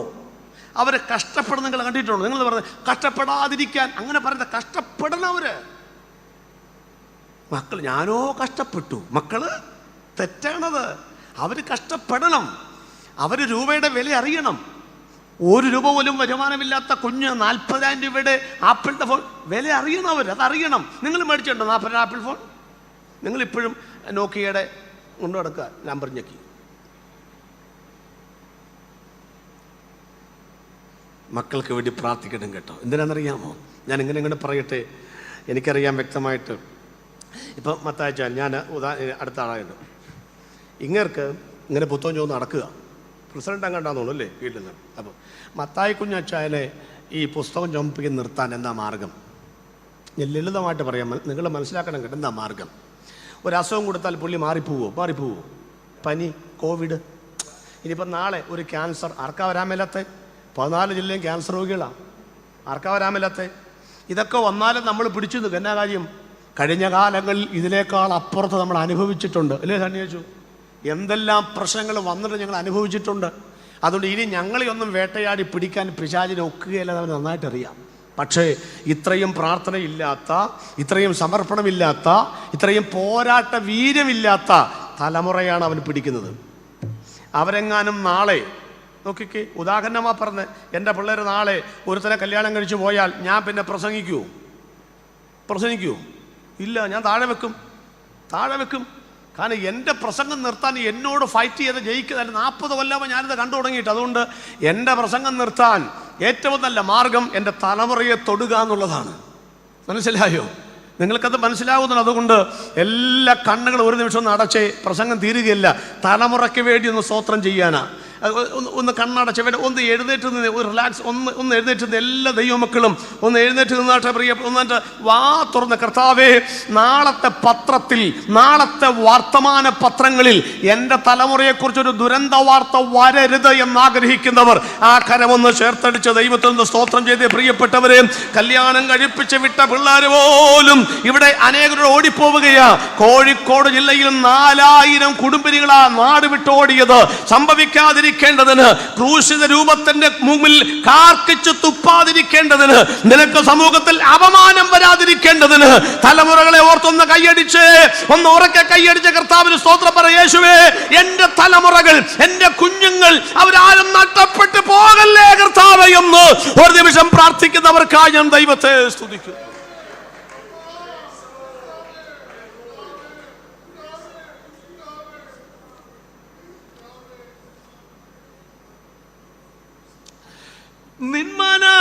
നിന്മനമിളകാതെ, നിന്മനം പതരാതെ, നിന്നോട് കൂടെ എന്നും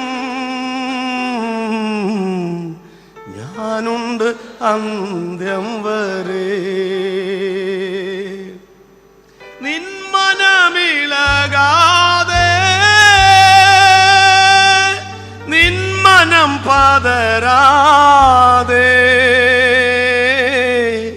നിന്നോട് കൂടെ എന്നും ഞാനുണ്ട് അന്ത്യം. ഞങ്ങളുടെ യേശുപ്പച്ച ഞങ്ങളെ കുറെ കാശൊക്കെ ഉണ്ടാക്കിയിട്ടുണ്ട്. ഞങ്ങൾ പോലും നല്ല ഭക്ഷണം കഴിക്കാതെയും വസ്ത്രം ധരിക്കാതെയും ഞങ്ങളുടെ പിള്ളേരൊക്കെ നല്ല രീതിയിൽ വരണമെന്ന് ആഗ്രഹിച്ച് പലതും ചെയ്തിട്ടുണ്ട്. പാളിപ്പോകല്ലേ, ലക്ഷ്യം തെറ്റല്ലേ കർത്താവേ. ഞങ്ങൾ പറയുന്നതല്ല ഇപ്പം അവർ കേൾക്കുന്നത്, അവർ പറയുന്നതാണ് ഞങ്ങൾ കേൾക്കുന്നത്. ഈ സങ്കടകരമായ അവസ്ഥയിൽ വഴക്ക് പറയാൻ നിർവാഹമില്ല, ചൂണ്ടി ഒന്നും പറയാൻ ഒക്കുകയില്ല. ഞങ്ങളുടെ തലമുറകൾ നഷ്ടപ്പെട്ടു പോകല്ലേ എന്ന് ഞങ്ങൾ പ്രാർത്ഥിക്കുന്നു. കർത്താവിൻ്റെ നാമത്തിൽ അവരെ മുദ്രയിടുന്നു. ദൂരത്തുള്ള കുഞ്ഞുങ്ങളെ കണ്ണിൻമണി പോലെ സൂക്ഷിക്കണം. വല്ലാത്ത ദുഷ്ട മനുഷ്യൻ്റെ കയ്യിൽ അവരാരും അകപ്പെട്ടു പോവല്ലേ എന്ന് ഞങ്ങൾ പ്രാർത്ഥിക്കുന്നു. നാട്ടിലോട്ട് തിരിച്ചു വരാൻ കഴിയാത്ത പ്രേമ കുരുക്കുകളിൽ ഞങ്ങളുടെ ഓരോ കുഞ്ഞുങ്ങളും പെടല്ലേ എന്ന് ഞങ്ങൾ പ്രാർത്ഥിക്കുന്നു. ഈ മീറ്റിങ്ങിൽ പങ്കെടുക്കുന്ന ഓരോ കുഞ്ഞുങ്ങൾക്കും അങ്ങനെയുള്ള അവസ്ഥകൾ വരല്ലേ എന്ന് ഞങ്ങൾ പ്രാർത്ഥിക്കുന്നു. ഞങ്ങളവരെ അനുഗ്രഹിച്ച് പ്രാർത്ഥിക്കുന്നു. സങ്കടപ്പെടുന്ന അങ്ങനെ കുരുക്കിൽപ്പെട്ടവരുണ്ടെങ്കിൽ ഇന്ന് രാത്രിയിൽ യേശുവിൻ്റെ നാമത്തിൽ അവരുടെ ഹൃദയത്തിനകത്തുള്ള അന്ധകാരത്തിൻ്റെ ബന്ധനങ്ങൾ പൊട്ടിമാറട്ടെ എന്ന് ഞങ്ങൾ പ്രാർത്ഥിക്കുന്നു.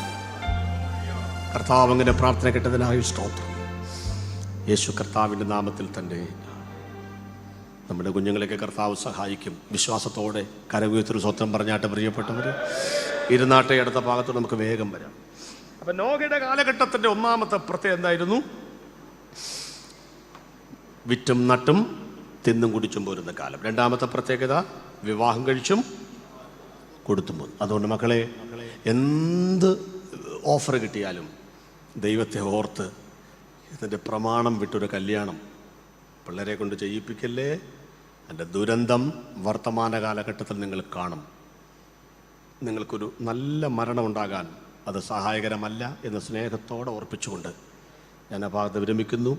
രണ്ടാമത്തെ പോയിൻ്റെ വിശദീകരണത്തിൽ ഏതെങ്കിലും കുഞ്ഞുങ്ങൾക്ക് എന്നോട് വല്ല ഉറുപ്പോ സങ്കടം തോന്നിയിട്ടുണ്ടെങ്കിൽ ഞാൻ നിങ്ങളോട് എന്താ പറയുക? ഒരപ്പൻ്റെ പക്ഷത്ത് നിന്നുകൊണ്ട് സംസാരിച്ചതേ ഉള്ളൂ. നിങ്ങളെന്നെ അന്യനായിട്ടൊന്നും കാണരുത്. സ്നേഹത്തോടെ പറയുകയാണ്. നിങ്ങളെല്ലാം കർത്താവിൻ്റെ മക്കളായിട്ട് ജീവിക്കുന്ന കാണാൻ ഇവിടെയാക്കട്ടെ. നമുക്ക് മൂന്നാമത്തെ ഭാഗത്തേക്ക് നാലാമത്തെ ഭാഗത്തേക്ക് വന്ന് പെട്ടെന്ന് നിർത്തണം. നോഹയുടെ പ്രസംഗത്തിൻ്റെ നോഹയുടെ കാലഘട്ടത്തിൻ്റെ മൂന്നാമത്തെ പ്രത്യേകത, ഇവൻ്റെ പ്രസംഗം ആരും ശ്രദ്ധിച്ചില്ല. അതാ നോഹ എത്ര വർഷം പ്രസംഗിച്ചെന്നാ ഒന്ന് പറഞ്ഞ്? ഏകദേശം 100 കൊല്ലം പ്രസംഗിച്ചു. അവിടെ തന്നെ ദൂത് കിടപ്പില്ലേ? ഒരു പ്രസംഗം എന്നാ ഈ പ്രസംഗ വിഷയം എന്നതാ? മഴ വരാൻ പോകുന്നു, പെട്ടകം അതാ പ്രസംഗ വിഷയം. ഒരു വിഷയം 100 കൊല്ലം പ്രസംഗിച്ച് ആരാ കേൾക്കുന്നത്? പറ. ഇപ്പം ജോയി പാറക്കൽ വന്നു, ഇന്നലെ ഇവിടെ പ്രസംഗിക്കുന്നു അന്ത്യകാലം. നിങ്ങൾക്ക് തോന്നി ഈ പുള്ളി കൊള്ളാമല്ലോ, എന്നാൽ അടുത്ത കൊല്ലം കൂടെ വിളിച്ചേക്കാം. അല്ലെങ്കിൽ നിങ്ങൾ കുറുപ്പുംപടി വരിക, അപ്പം ഞാൻ അവിടെയും പ്രസംഗിക്കുക അന്ത്യകാലം. അപ്പം നിങ്ങൾ വിചാരിച്ചു ഇത് ഞങ്ങളുടെ വീട്ടിലെത്ത് പ്രസംഗിച്ചാണല്ലോ. ശരി, മൂന്നാമത്തെ പ്രാവശ്യം ഞാൻ ഇവിടെ വരുമ്പം അന്നും പ്രസംഗിക്കുകയാണ്. ഇന്നത്തെ എൻ്റെ പ്രസംഗ വിഷയം അന്ത്യകാലം. അപ്പം നിങ്ങളെന്ത് വിചാരിക്കും? ഈ പുള്ളിയുടെ ഇങ്ങോട്ടുള്ള വരവിൻ്റെ അന്ത്യകാലമായിരിക്കും അത്. പിന്നെ ഇങ്ങനെ വരേണ്ടി വരില്ല. ഒരു പ്രസംഗ വിഷയം 5-6 വർഷം കേൾക്കാൻ താല്പര്യം. പക്ഷേ നോഹയുടെ പ്രത്യേകത ആര് കേട്ടു അതൊന്നും പ്രശ്നമല്ലെന്ന് ഏൽപ്പിച്ചത് അങ്ങോട്ട് പറയുക എന്നുള്ളതാണ് കേട്ടോ. ഞാനൊരു ചിന്ത പറയട്ടെ. 5 കൊല്ലം മുൻപ് ഇവിടുത്തെ രാഷ്ട്രീയക്കാർക്ക് എന്തായിരുന്നു വിഷയം? പെരുമ്പാവൂര്. 10 കൊല്ലം മുമ്പ് എന്തായിരുന്നു വിഷയം? പെരുമ്പാവൂർ ജിഷ വധക്കേസിൻ്റെ പേരിലല്ലേ സഖാവ് പിണറായി വിജയനൊക്കെ ഒന്നാം സർക്കാരൊക്കെ രംഗത്ത് വന്ന്, 2ാം പ്രാവശ്യമൊക്കെ രംഗത്ത് വന്നത്. ഇനി അതിനു മുമ്പോ കസ്തൂരി രംഗൻ, പരിസ്ഥിതി ലോല പ്രദേശങ്ങൾ, ഇപ്പോഴത്തെ ബഫർ സോണൊക്കെ. അതിനു മുമ്പോ ബീഫ് തിന്നാമോ തിന്നാൻ പാടില്ലയോ. ഓരോ 5 കൊല്ലം കഴിയുമ്പോഴും എന്തെങ്കിലും വിഷയങ്ങൾ ഉണ്ടാക്കിക്കൊണ്ടുവരും. തെരഞ്ഞെടുപ്പ് പ്രചാരണത്തിന് വേണ്ടി പിടിച്ചു നിൽക്കണ്ടേ? ഞാൻ ചോദിക്കട്ടെ, 21 നൂറ്റാണ്ടായി ഒറ്റ വിഷയം പ്രസംഗിക്കുന്ന ഒരു പ്രസംഗം ലോകത്തിലുണ്ടോ? ഉണ്ട്. അത് സുവിശേഷ പ്രസംഗമാണ്. 21 നൂറ്റാണ്ടായി ഒരൊറ്റ നേതാവിനെ പ്രസംഗിക്കുന്ന പ്രസംഗം ലോകത്തിലുണ്ടോ? ഉണ്ട്. അത് യേശുക്രിസ്തുവിനെ കുറിച്ചാണ്. ഒരു പുരുഷാഴ്ചയോടെ ഒരു മണ്ഡലത്തിൽ പോലും നിൽക്കാൻ നിർവാഹമില്ലാതെ 5 വർഷം കഴിയുമ്പോൾ മണ്ഡലം മാറും. ആരാന്റെ മതിൽ 10 കിലോ കുമ്മായം നെറ്റിയെടുത്ത പാതിരാത്രി പതുങ്ങിയിരുന്ന് പേരെഴുതുന്ന, തെരഞ്ഞെടുപ്പ് കഴിയുമ്പോൾ ഇടിവെട്ടി പെയ്യുന്ന ഇടവപ്പാതിക്ക് ആ പേര് മഴവെള്ളത്തിൽ ഒലിച്ചു പോകുന്ന ഒരു നേതാവിനെയല്ല ഇന്ന് രാത്രി നമ്മൾ പ്രസംഗിക്കുന്നത്. ഒരുത്തൻ്റെയും മതിലിൽ എഴുതാതെ അവനവൻ്റെ മനസ്സിനകത്ത് ചങ്കിലെ ചോര കൊണ്ട് എഴുതിയ ഒരു നാമമുണ്ടെങ്കിൽ അത് യേശുവിൻ്റെ നാമമാണെന്ന് സന്തോഷത്തോടെ പറയാൻ ആഗ്രഹിക്കുന്നവർക്കായി ദൈവത്തെ ഞാൻ സ്തോത്രം ചെയ്യുന്നു. പകരം വെക്കാൻ ആളില്ലാത്ത അനിഷേധ്യനായ ഒരു നേതാവത്രേ വാഴ്ത്തപ്പെട്ട കർത്താവായ യേശുക്രിസ്തു. മടുത്തിട്ടില്ല ഇത് പ്രസംഗിച്ചിട്ട്. ഇത്ര വർഷമായില്ലേ? ഞാൻ 40 വർഷം മടുത്തിട്ടില്ല പ്രസംഗിച്ചിട്ട്. നിങ്ങൾ ഇരിക്കുവോ? ഞാൻ 10 വരെ പ്രസംഗിക്കാം, പക്ഷെ ഇരിക്കുകയെന്ന് എനിക്കറിയാതുകൊണ്ടാണ്. മടുത്തിട്ടില്ല, മടുപ്പില്ലാതെ. നിങ്ങൾ കേട്ടിട്ട് വല്ല മടുപ്പുണ്ടോ? നിങ്ങളുടെ കുറ്റം പറയാനാണല്ലോ ഞങ്ങൾ പ്രസംഗിക്കാൻ വന്നിരിക്കുന്നത്. ആന്നു അതറിഞ്ഞുകൊണ്ട് വന്നിരിക്കുക കുറ്റം കേൾക്കാൻ. എന്നിട്ട് നാളെയും വരും കണ്ടോ. അപ്പം നിങ്ങൾക്ക് മടുപ്പുണ്ടോ? ഇല്ല. നിങ്ങൾക്കും മടുപ്പില്ല, ഞങ്ങൾക്കും മടുപ്പില്ല. ഇതുപോലൊരു വിഷയമുണ്ടെങ്കിൽ സുവിശേഷമല്ലാതെ മറ്റൊന്നുമില്ല മക്കളെ. ഇനി നോഹയുടെ പ്രത്യേകം ഈ പുള്ളി ആൾക്കാർ ചോദിച്ചു, നോഹ എന്തോ എന്നാ വരുമെന്നാണ് നീ പറയുന്നേ? മഴ വരും. എന്തൊട്ട് മഴ? നീ കണ്ടിട്ടുണ്ടോ മഴ? ഇല്ല. അന്ന് വരെ മഞ്ഞു പൊങ്ങിയാണ് ഭൂമിയെ നനച്ചോണ്ടി. നീ പുള്ളി മഴ കണ്ടിട്ടില്ല. അപ്പൊ കാണാത്തൊരു കാര്യമാണ് ഇത്ര ഗംഭീരമായിട്ട് അതെ. എന്താ ഇത്ര ധൈര്യം? നോഹയുടെ മറുപടി, കാഴ്ചയാൽ അല്ല, വിശ്വാസത്താലാണ് ഞങ്ങൾ പ്രസംഗിക്കുന്നത്. യേശു വരുമോ? വരും. നിങ്ങൾ യേശുവിനെ കണ്ടിട്ടുണ്ടോ? ഇല്ല. സ്വർഗം കണ്ടിട്ടുണ്ടോ? ഇല്ല. നരകം കണ്ടിട്ടുണ്ടോ? ഇല്ല. പിന്നെ എന്തടിസ്ഥാനത്തിലായി പറയുന്നേ? വചനം പറഞ്ഞു. അതുകൊണ്ട് ഞങ്ങൾ പറയുന്നു, നോഹ പ്രസംഗിച്ചത് കാഴ്ചയാലല്ല വിശ്വാസത്താലാണെങ്കിൽ, അത് സംഭവിച്ചെങ്കിൽ നമ്മൾ പ്രസംഗിക്കുന്നതും സംഭവിക്കും. ഒന്നുകൂടെ പറയട്ടെ. കടലിൽ നിന്ന് 65 മൈൽ അകലത്തിലാണ് നോഹ പെട്ടകം പണിത് വെച്ചത്. കടലിൽ നിന്ന് 65 മൈൽ അകലത്തിലാണ് ഈ പുള്ളി പെട്ടകം പണിത് വെച്ചത്. മഴയെങ്ങാനും പെയ്തില്ലെങ്കിൽ പെട്ടകത്തിൻ്റെ പണി അറ്റകുറ്റം തീർന്നതാണോ എന്നറിയാൻ നീറ്റിൽ ഇറക്കണ്ടേ, കടലിൽ ഇറക്കണ്ടേ? അപ്പം അതിനെ യൂണിയൻകാരെ വിളിച്ചാൽ വരുമോ? നിങ്ങൾ പറ. ആര് വരാൻ? നോക്കുകൂലി, ഇരിപ്പുകൂലി, അട്ടിമറിക്കൂലി, ആവശ്യപ്പെടുന്ന കൂലിയുടെ ബഹളമാണ്, ചുമട് നടക്കുന്നുമില്ല. ഇവരെ വിളിച്ചാൽ വരുമോ? ആരും വരില്ല. നോഹയുടെ മറുപടി കണ്ടോ നിങ്ങളാരും എൻ്റെ പെട്ടകം 65 മൈൽ ദൂരത്തേക്ക് അങ്ങോട്ട് ചുമക്കേണ്ടി വരില്ല. ആ വെള്ളം ഇവിടെ വരും. വരുമെന്ന് കടലിൽ കിടക്കുന്ന വെള്ളത്തെ നീരാവിയായി പൊക്കിയെടുത്ത് കാർമേഘത്തിൻ്റെ മറവിൽ ഒളിപ്പിച്ചു നിർത്തി ഒരു വടതിക്കാറ്റും തെന്നിക്കാറ്റും ചുഴലിക്കാറ്റും പെരുങ്കാറ്റും കൊടുങ്കാറ്റും വേണ്ടി വന്നാൽ അവിടെ ഒരു ഈശാനമൂലങ്കാറ്റ് പഠിപ്പിച്ച് മേഘപാളികൾ പിളർത്തിക്കൊണ്ട് ഇടിവെട്ടി പെയ്യുന്ന ഇടവപ്പാതി കണക്കെ, തുള്ളിക്കൊരു കുടം പെയ്യുന്ന തുലാവർഷമെന്ന കണക്കെ ഈ താഴവരയെ വെള്ളം കൊണ്ട് നിറച്ച് പെട്ടകത്തെ ഉയർത്തി ക്രമമായി അരരാത്തിന്റെ മുകളിൽ പെട്ടകമെത്തിക്കുവാൻ എൻ്റെ ദൈവം ശക്തനാണെന്ന് നോഹ വിശ്വസിച്ചു. ഈ പെട്ടകം ദൈവസഭയ്ക്ക് നിഴലാണ്. ഈ പെട്ടകം ക്രിസ്തുവിന് നിഴലാണ്. ഗോപുരമരം മുറിച്ചത് താഴ്വരയിൽ, അതിനെ ഈർച്ചവാള കൊണ്ട് അറുത്തത് താഴ്വരയിൽ, ആശാരി അവട്ടി പിടിച്ചിരുന്നത് താഴ്വരയിൽ, കീലും പശയും ഇട്ടത് താഴ്വരയിൽ, ചുറ്റിക കൊണ്ട് അടിച്ചത് താഴ്വരയിൽ, ആണി തറച്ചത് താഴ്വരയിൽ, സകല പങ്കപ്പാടുകളും താഴ്വരയിൽ, പെട്ടകം ഉറച്ചത് താഴ്വരയിലല്ല, അത് ഉയരത്തിലാണ്. ദൈവങ്ങൾക്ക് നിന്നയുള്ളത് ഈ ഭൂമിയിൽ, പരിഹാസമുള്ളത് ഈ ഭൂമിയിൽ. നമ്മൾ ബൈബിളുമാക്കേട്ട് പോകുന്ന സമയത്ത് സ്വസ്ത്രം എന്നൊക്കെ കലുങ്കയിലിരുന്ന് ഓന്ത് വിഴുങ്ങുന്ന പോലെ പറയുന്നതൊക്കെ ഈ ഭൂമിയിൽ. രോഗമുള്ളത് ഈ ശരീരത്തിൽ, അപമാനമുള്ളതും ഈ ശരീരത്തിൽ. പക്ഷേ നമ്മൾ ഉറയ്ക്കുന്നത് കീഴില്ലത്തല്ല, നാം ഉറയ്ക്കുന്ന ഏഷ്യ ഭൂഖണ്ഡത്തിലല്ല. ഒരുത്തനും കയ്യെത്തി പിടിക്കുവാൻ കഴിയാത്ത അരരാത്തിന്റെ മുകളിൽ എന്നെ ഉറപ്പിക്കുമെന്ന വിശ്വാസമുള്ളവർ ഒരിക്കൽ കൂടി ആ കൈയടിച്ച് ദൈവത്തെ സ്തുതിക്കട്ടെ. എന്റെ വാദം ഇവിടെ അല്ലെന്ന്, എന്റെ വാദം ഉയരത്തിലാണെന്ന് മനസ്സിലാക്കണം. ഞാൻ അവസാനത്തെ ഭാഗം പറഞ്ഞ് നിർത്താൻ പോവുകയാണ്. 4ാമത്തെ ചിന്ത. അപ്പം നോഹയുടെ പ്രസംഗം ആരും കേട്ടില്ല, അത് തീർന്നില്ല. ആരാ കേട്ടെന്നറിയാമോ? ഭാര്യയും പിള്ളേരും. എല്ലാം മനസ്സിലാവണ്ട എന്ന് പറഞ്ഞാൽ നാട്ടുകാരും രക്ഷപ്പെട്ടില്ലെങ്കിലും ഭാര്യയും പിള്ളേരും കയറിയെന്ന്. അത്രയെങ്കിലും കയറട്ടെ എന്നാണ് ഞാനും പ്രാർത്ഥിക്കുന്നത്. ഞാനിങ്ങനെ നാട് മുഴുവൻ നന്നാക്കാൻ നടക്കുക. എൻ്റെ ഭാര്യയും പിള്ളേരും പെട്ടത്തിൽ കയറിയില്ലെങ്കിൽ പിന്നെ പ്രസംഗം കൊണ്ട് എന്താ കാര്യം? അതുകൊണ്ട് നിങ്ങളെല്ലാവരും പോരുന്നോ ഈ പെട്ടകത്തിൽ? വാതിൽ തുറന്നു കിടക്കുക. കയറിയില്ലെങ്കിലും ഞാനും എൻ്റെ കുടുംബവുമോ ഞങ്ങൾ യഹോവയെ സേവിക്കും. അത്രയെങ്കിലും ഉറപ്പുള്ളവർക്കായി ഞാൻ ദൈവത്തിന് സ്തോത്രം ചെയ്യുന്നു.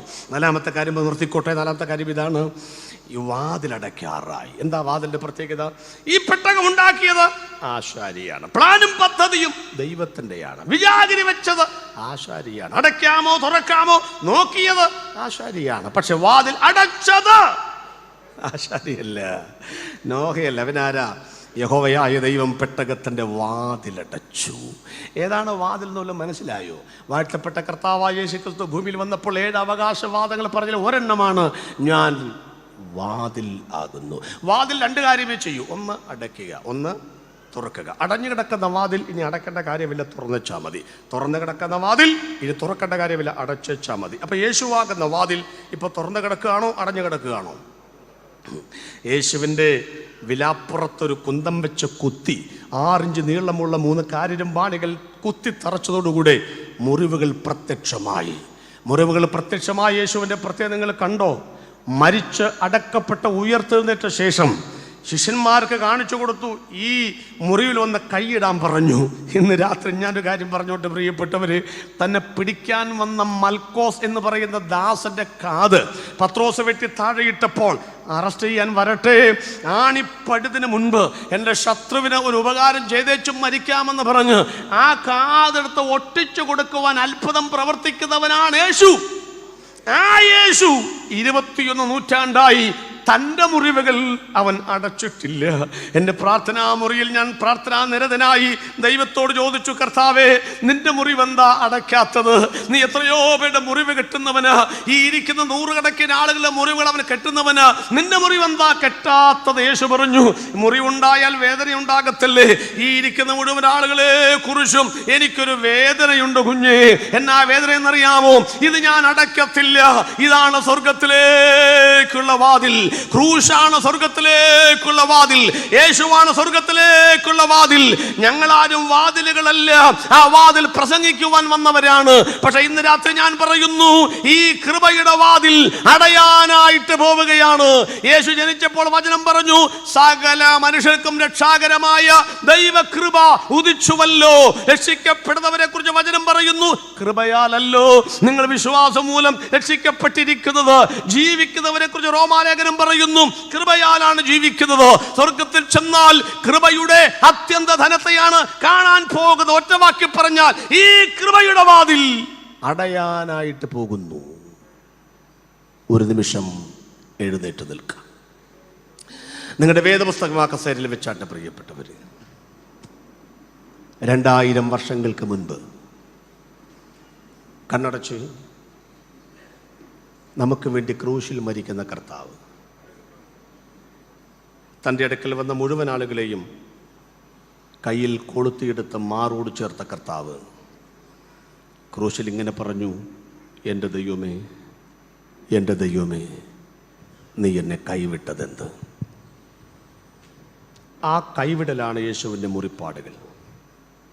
ഇന്ന് രാത്രിയിലും തൻ്റെ മുറിവുകൾ താൻ അടയ്ക്കാത്തത്, ആ വാതിലിലൂടെ, ആ ക്രൂശിലൂടെ നമ്മൾ സ്വർഗത്തിലെത്താൻ വേണ്ടിയിട്ടാണ്. ഈ രാത്രിയിൽ 2 കണ്ണുമടച്ച് പിടയ്ക്കുന്ന നെഞ്ചത്തോട്ട് കൈവച്ചിട്ട് ആര് പറയും, കർത്താവേ, നിന്റെ മുറിവുകൾ ഇതുവരെ അടച്ചിട്ടില്ലല്ലോ? ശരീരത്തിലൊരു മുറിവുണ്ടായാൽ വേദന എടുക്കത്തില്ലേ? എത്ര പൊറ്റ വന്ന് മൂടിയാലും വേദന എടുക്കത്തില്ലേ? 2000 കൊല്ലമായി ആ മുറിവ് ഉണങ്ങിയിട്ടില്ലെങ്കിൽ നീ ഇന്നും എനിക്ക് വേണ്ടി വേദനിക്കുന്നവനാണെന്നല്ലേ അതിൻ്റെ അർത്ഥം? എൻ്റെ വേദനകൾ, എൻ്റെ പ്രയാസങ്ങൾ, എൻ്റെ പാപങ്ങൾക്ക് വേണ്ടി നീ ക്രൂശിൽ മരിച്ചെങ്കിൽ എനിക്ക് അങ്ങനെയാണ് ആവശ്യം.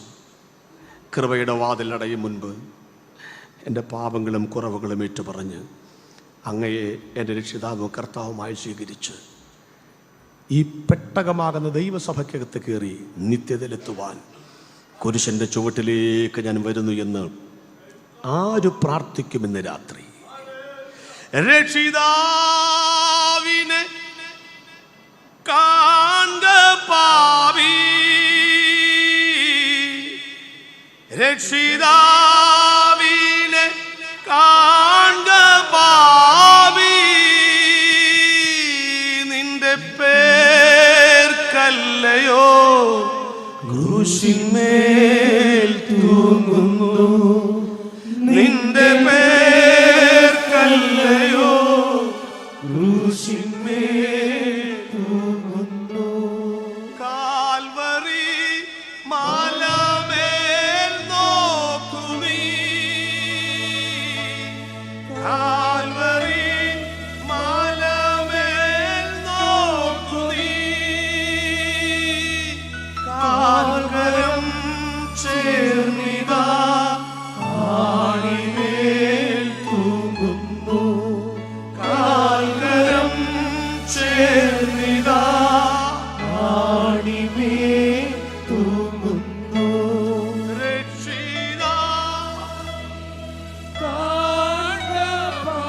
ഇന്ന് രാത്രി ആര് യേശുവിനെ സ്വീകരിക്കും? രക്ഷിതാവിനെ കാണ പാപി, നിന്റെ പേരല്ലയോ കല്ലയോ ക്രൂശിന്മേൽ തൂങ്ങുന്നു, നിന്റെ പേർ കല്ലയോ ക്രൂശിന്മേൽ തൂങ്ങുന്നു. പ്രിയപ്പെട്ടവരെ, താജ്മഹൽ പെയിന്റ് അടിച്ചില്ലെങ്കിൽ കാണാൻ ഭംഗിയുണ്ടാവില്ല. ലോകത്തിലെ ഒരത്ഭുതങ്ങളും മെയിൻ്റെനൻസ് ചെയ്തില്ലെങ്കിൽ കാണാൻ ഭംഗിയില്ല. പക്ഷേ 2000 വർഷമായി എപ്പോൾ കുരിശിൻ്റെ ചുവട്ടിൽ വന്നാലും അതിന് പുതുമ തോന്നാനുള്ള കാരണം നമ്മുടെ വീണ്ടെടുപ്പാണ് അവിടെ നടക്കുന്നത്. ഇന്ന് രാത്രിയിൽ യേശുവേ, ഈ കൃപയുടെ വാതിൽ അടയും മുൻപ്, ഇന്ന് രാത്രി ഞാൻ കഞ്ഞി കുടിച്ച് കിടക്കും മുൻപ്, എൻ്റെ ജീവിതത്തിൽ കണ്ണടയും മുൻപ്, ആ കള്ളൻ പർദീസയിൽ കയറിയതുപോലെ എൻ്റെ കുറവുകളും കുറ്റങ്ങളും ഏറ്റുപറഞ്ഞ് നീയാകുന്ന കൃപാസനത്തിൽ കയറിപ്പറ്റുവാൻ എന്നെ സഹായിക്കണമേ എന്ന് നമുക്ക് പ്രാർത്ഥിക്കാം. ഈ നോഹയുടെ കാലം കഴിഞ്ഞാൽ യേശു വരും, സഭ മാറ്റപ്പെടും. സ്വർഗീയ പിതാവേ, ഇന്നലെയും ഇന്നുമായി ഞങ്ങളോടുള്ള ദൈവത്തിൻ്റെ വചനം അവിടുന്ന് സംസാരിച്ചതിനായി സ്തോത്രം. ഈ വാതിലടയാൻ പോവുകയാണ്. ഞങ്ങളുടെ കണ്ണുമടയാൻ പോവുക. ജീവിച്ച അത്രയും കാലം ജീവിക്കത്തില്ല കർത്താവേ. വിറ്റും നട്ടും തിന്നും കുടിച്ചും മാത്രം പോകാതെ കർത്താവേ, അനർഹതയുള്ള വിവാഹബന്ധങ്ങളിലൂടെ ജീവിക്കാതെ, സുവിശേഷ പ്രഭാഷണങ്ങൾക്ക് ആവോളം ചെവിയും മനസ്സും കൊടുത്ത് കൃപയുടെ വാതിലിനകത്ത് കയറിപ്പറ്റുവാൻ വരാൻ പോകുന്ന ദുരന്തങ്ങളിൽ നിന്നും ഞങ്ങളെ സഹായിക്കണമേ. കർത്താവ്, ഞങ്ങളുടെ പ്രാർത്ഥന കേട്ടതിനായി സ്തോത്രം. ഇന്ന് രാത്രി ഇത് അന്ത്യകാലമാണെന്ന് മനസ്സിലാക്കി നിത്യതയിൽ പ്രവേശിക്കുവാൻ ഞങ്ങൾക്കിടയാക്കണമേ. യേശു കർത്താവിൻ്റെ വിലയേറിയ നാമത്തിൽ ഞങ്ങളുടെ പ്രാർത്ഥന കേൾക്കണമേ. സ്വർഗസ്ഥ പിതാവേ, ആമേൻ.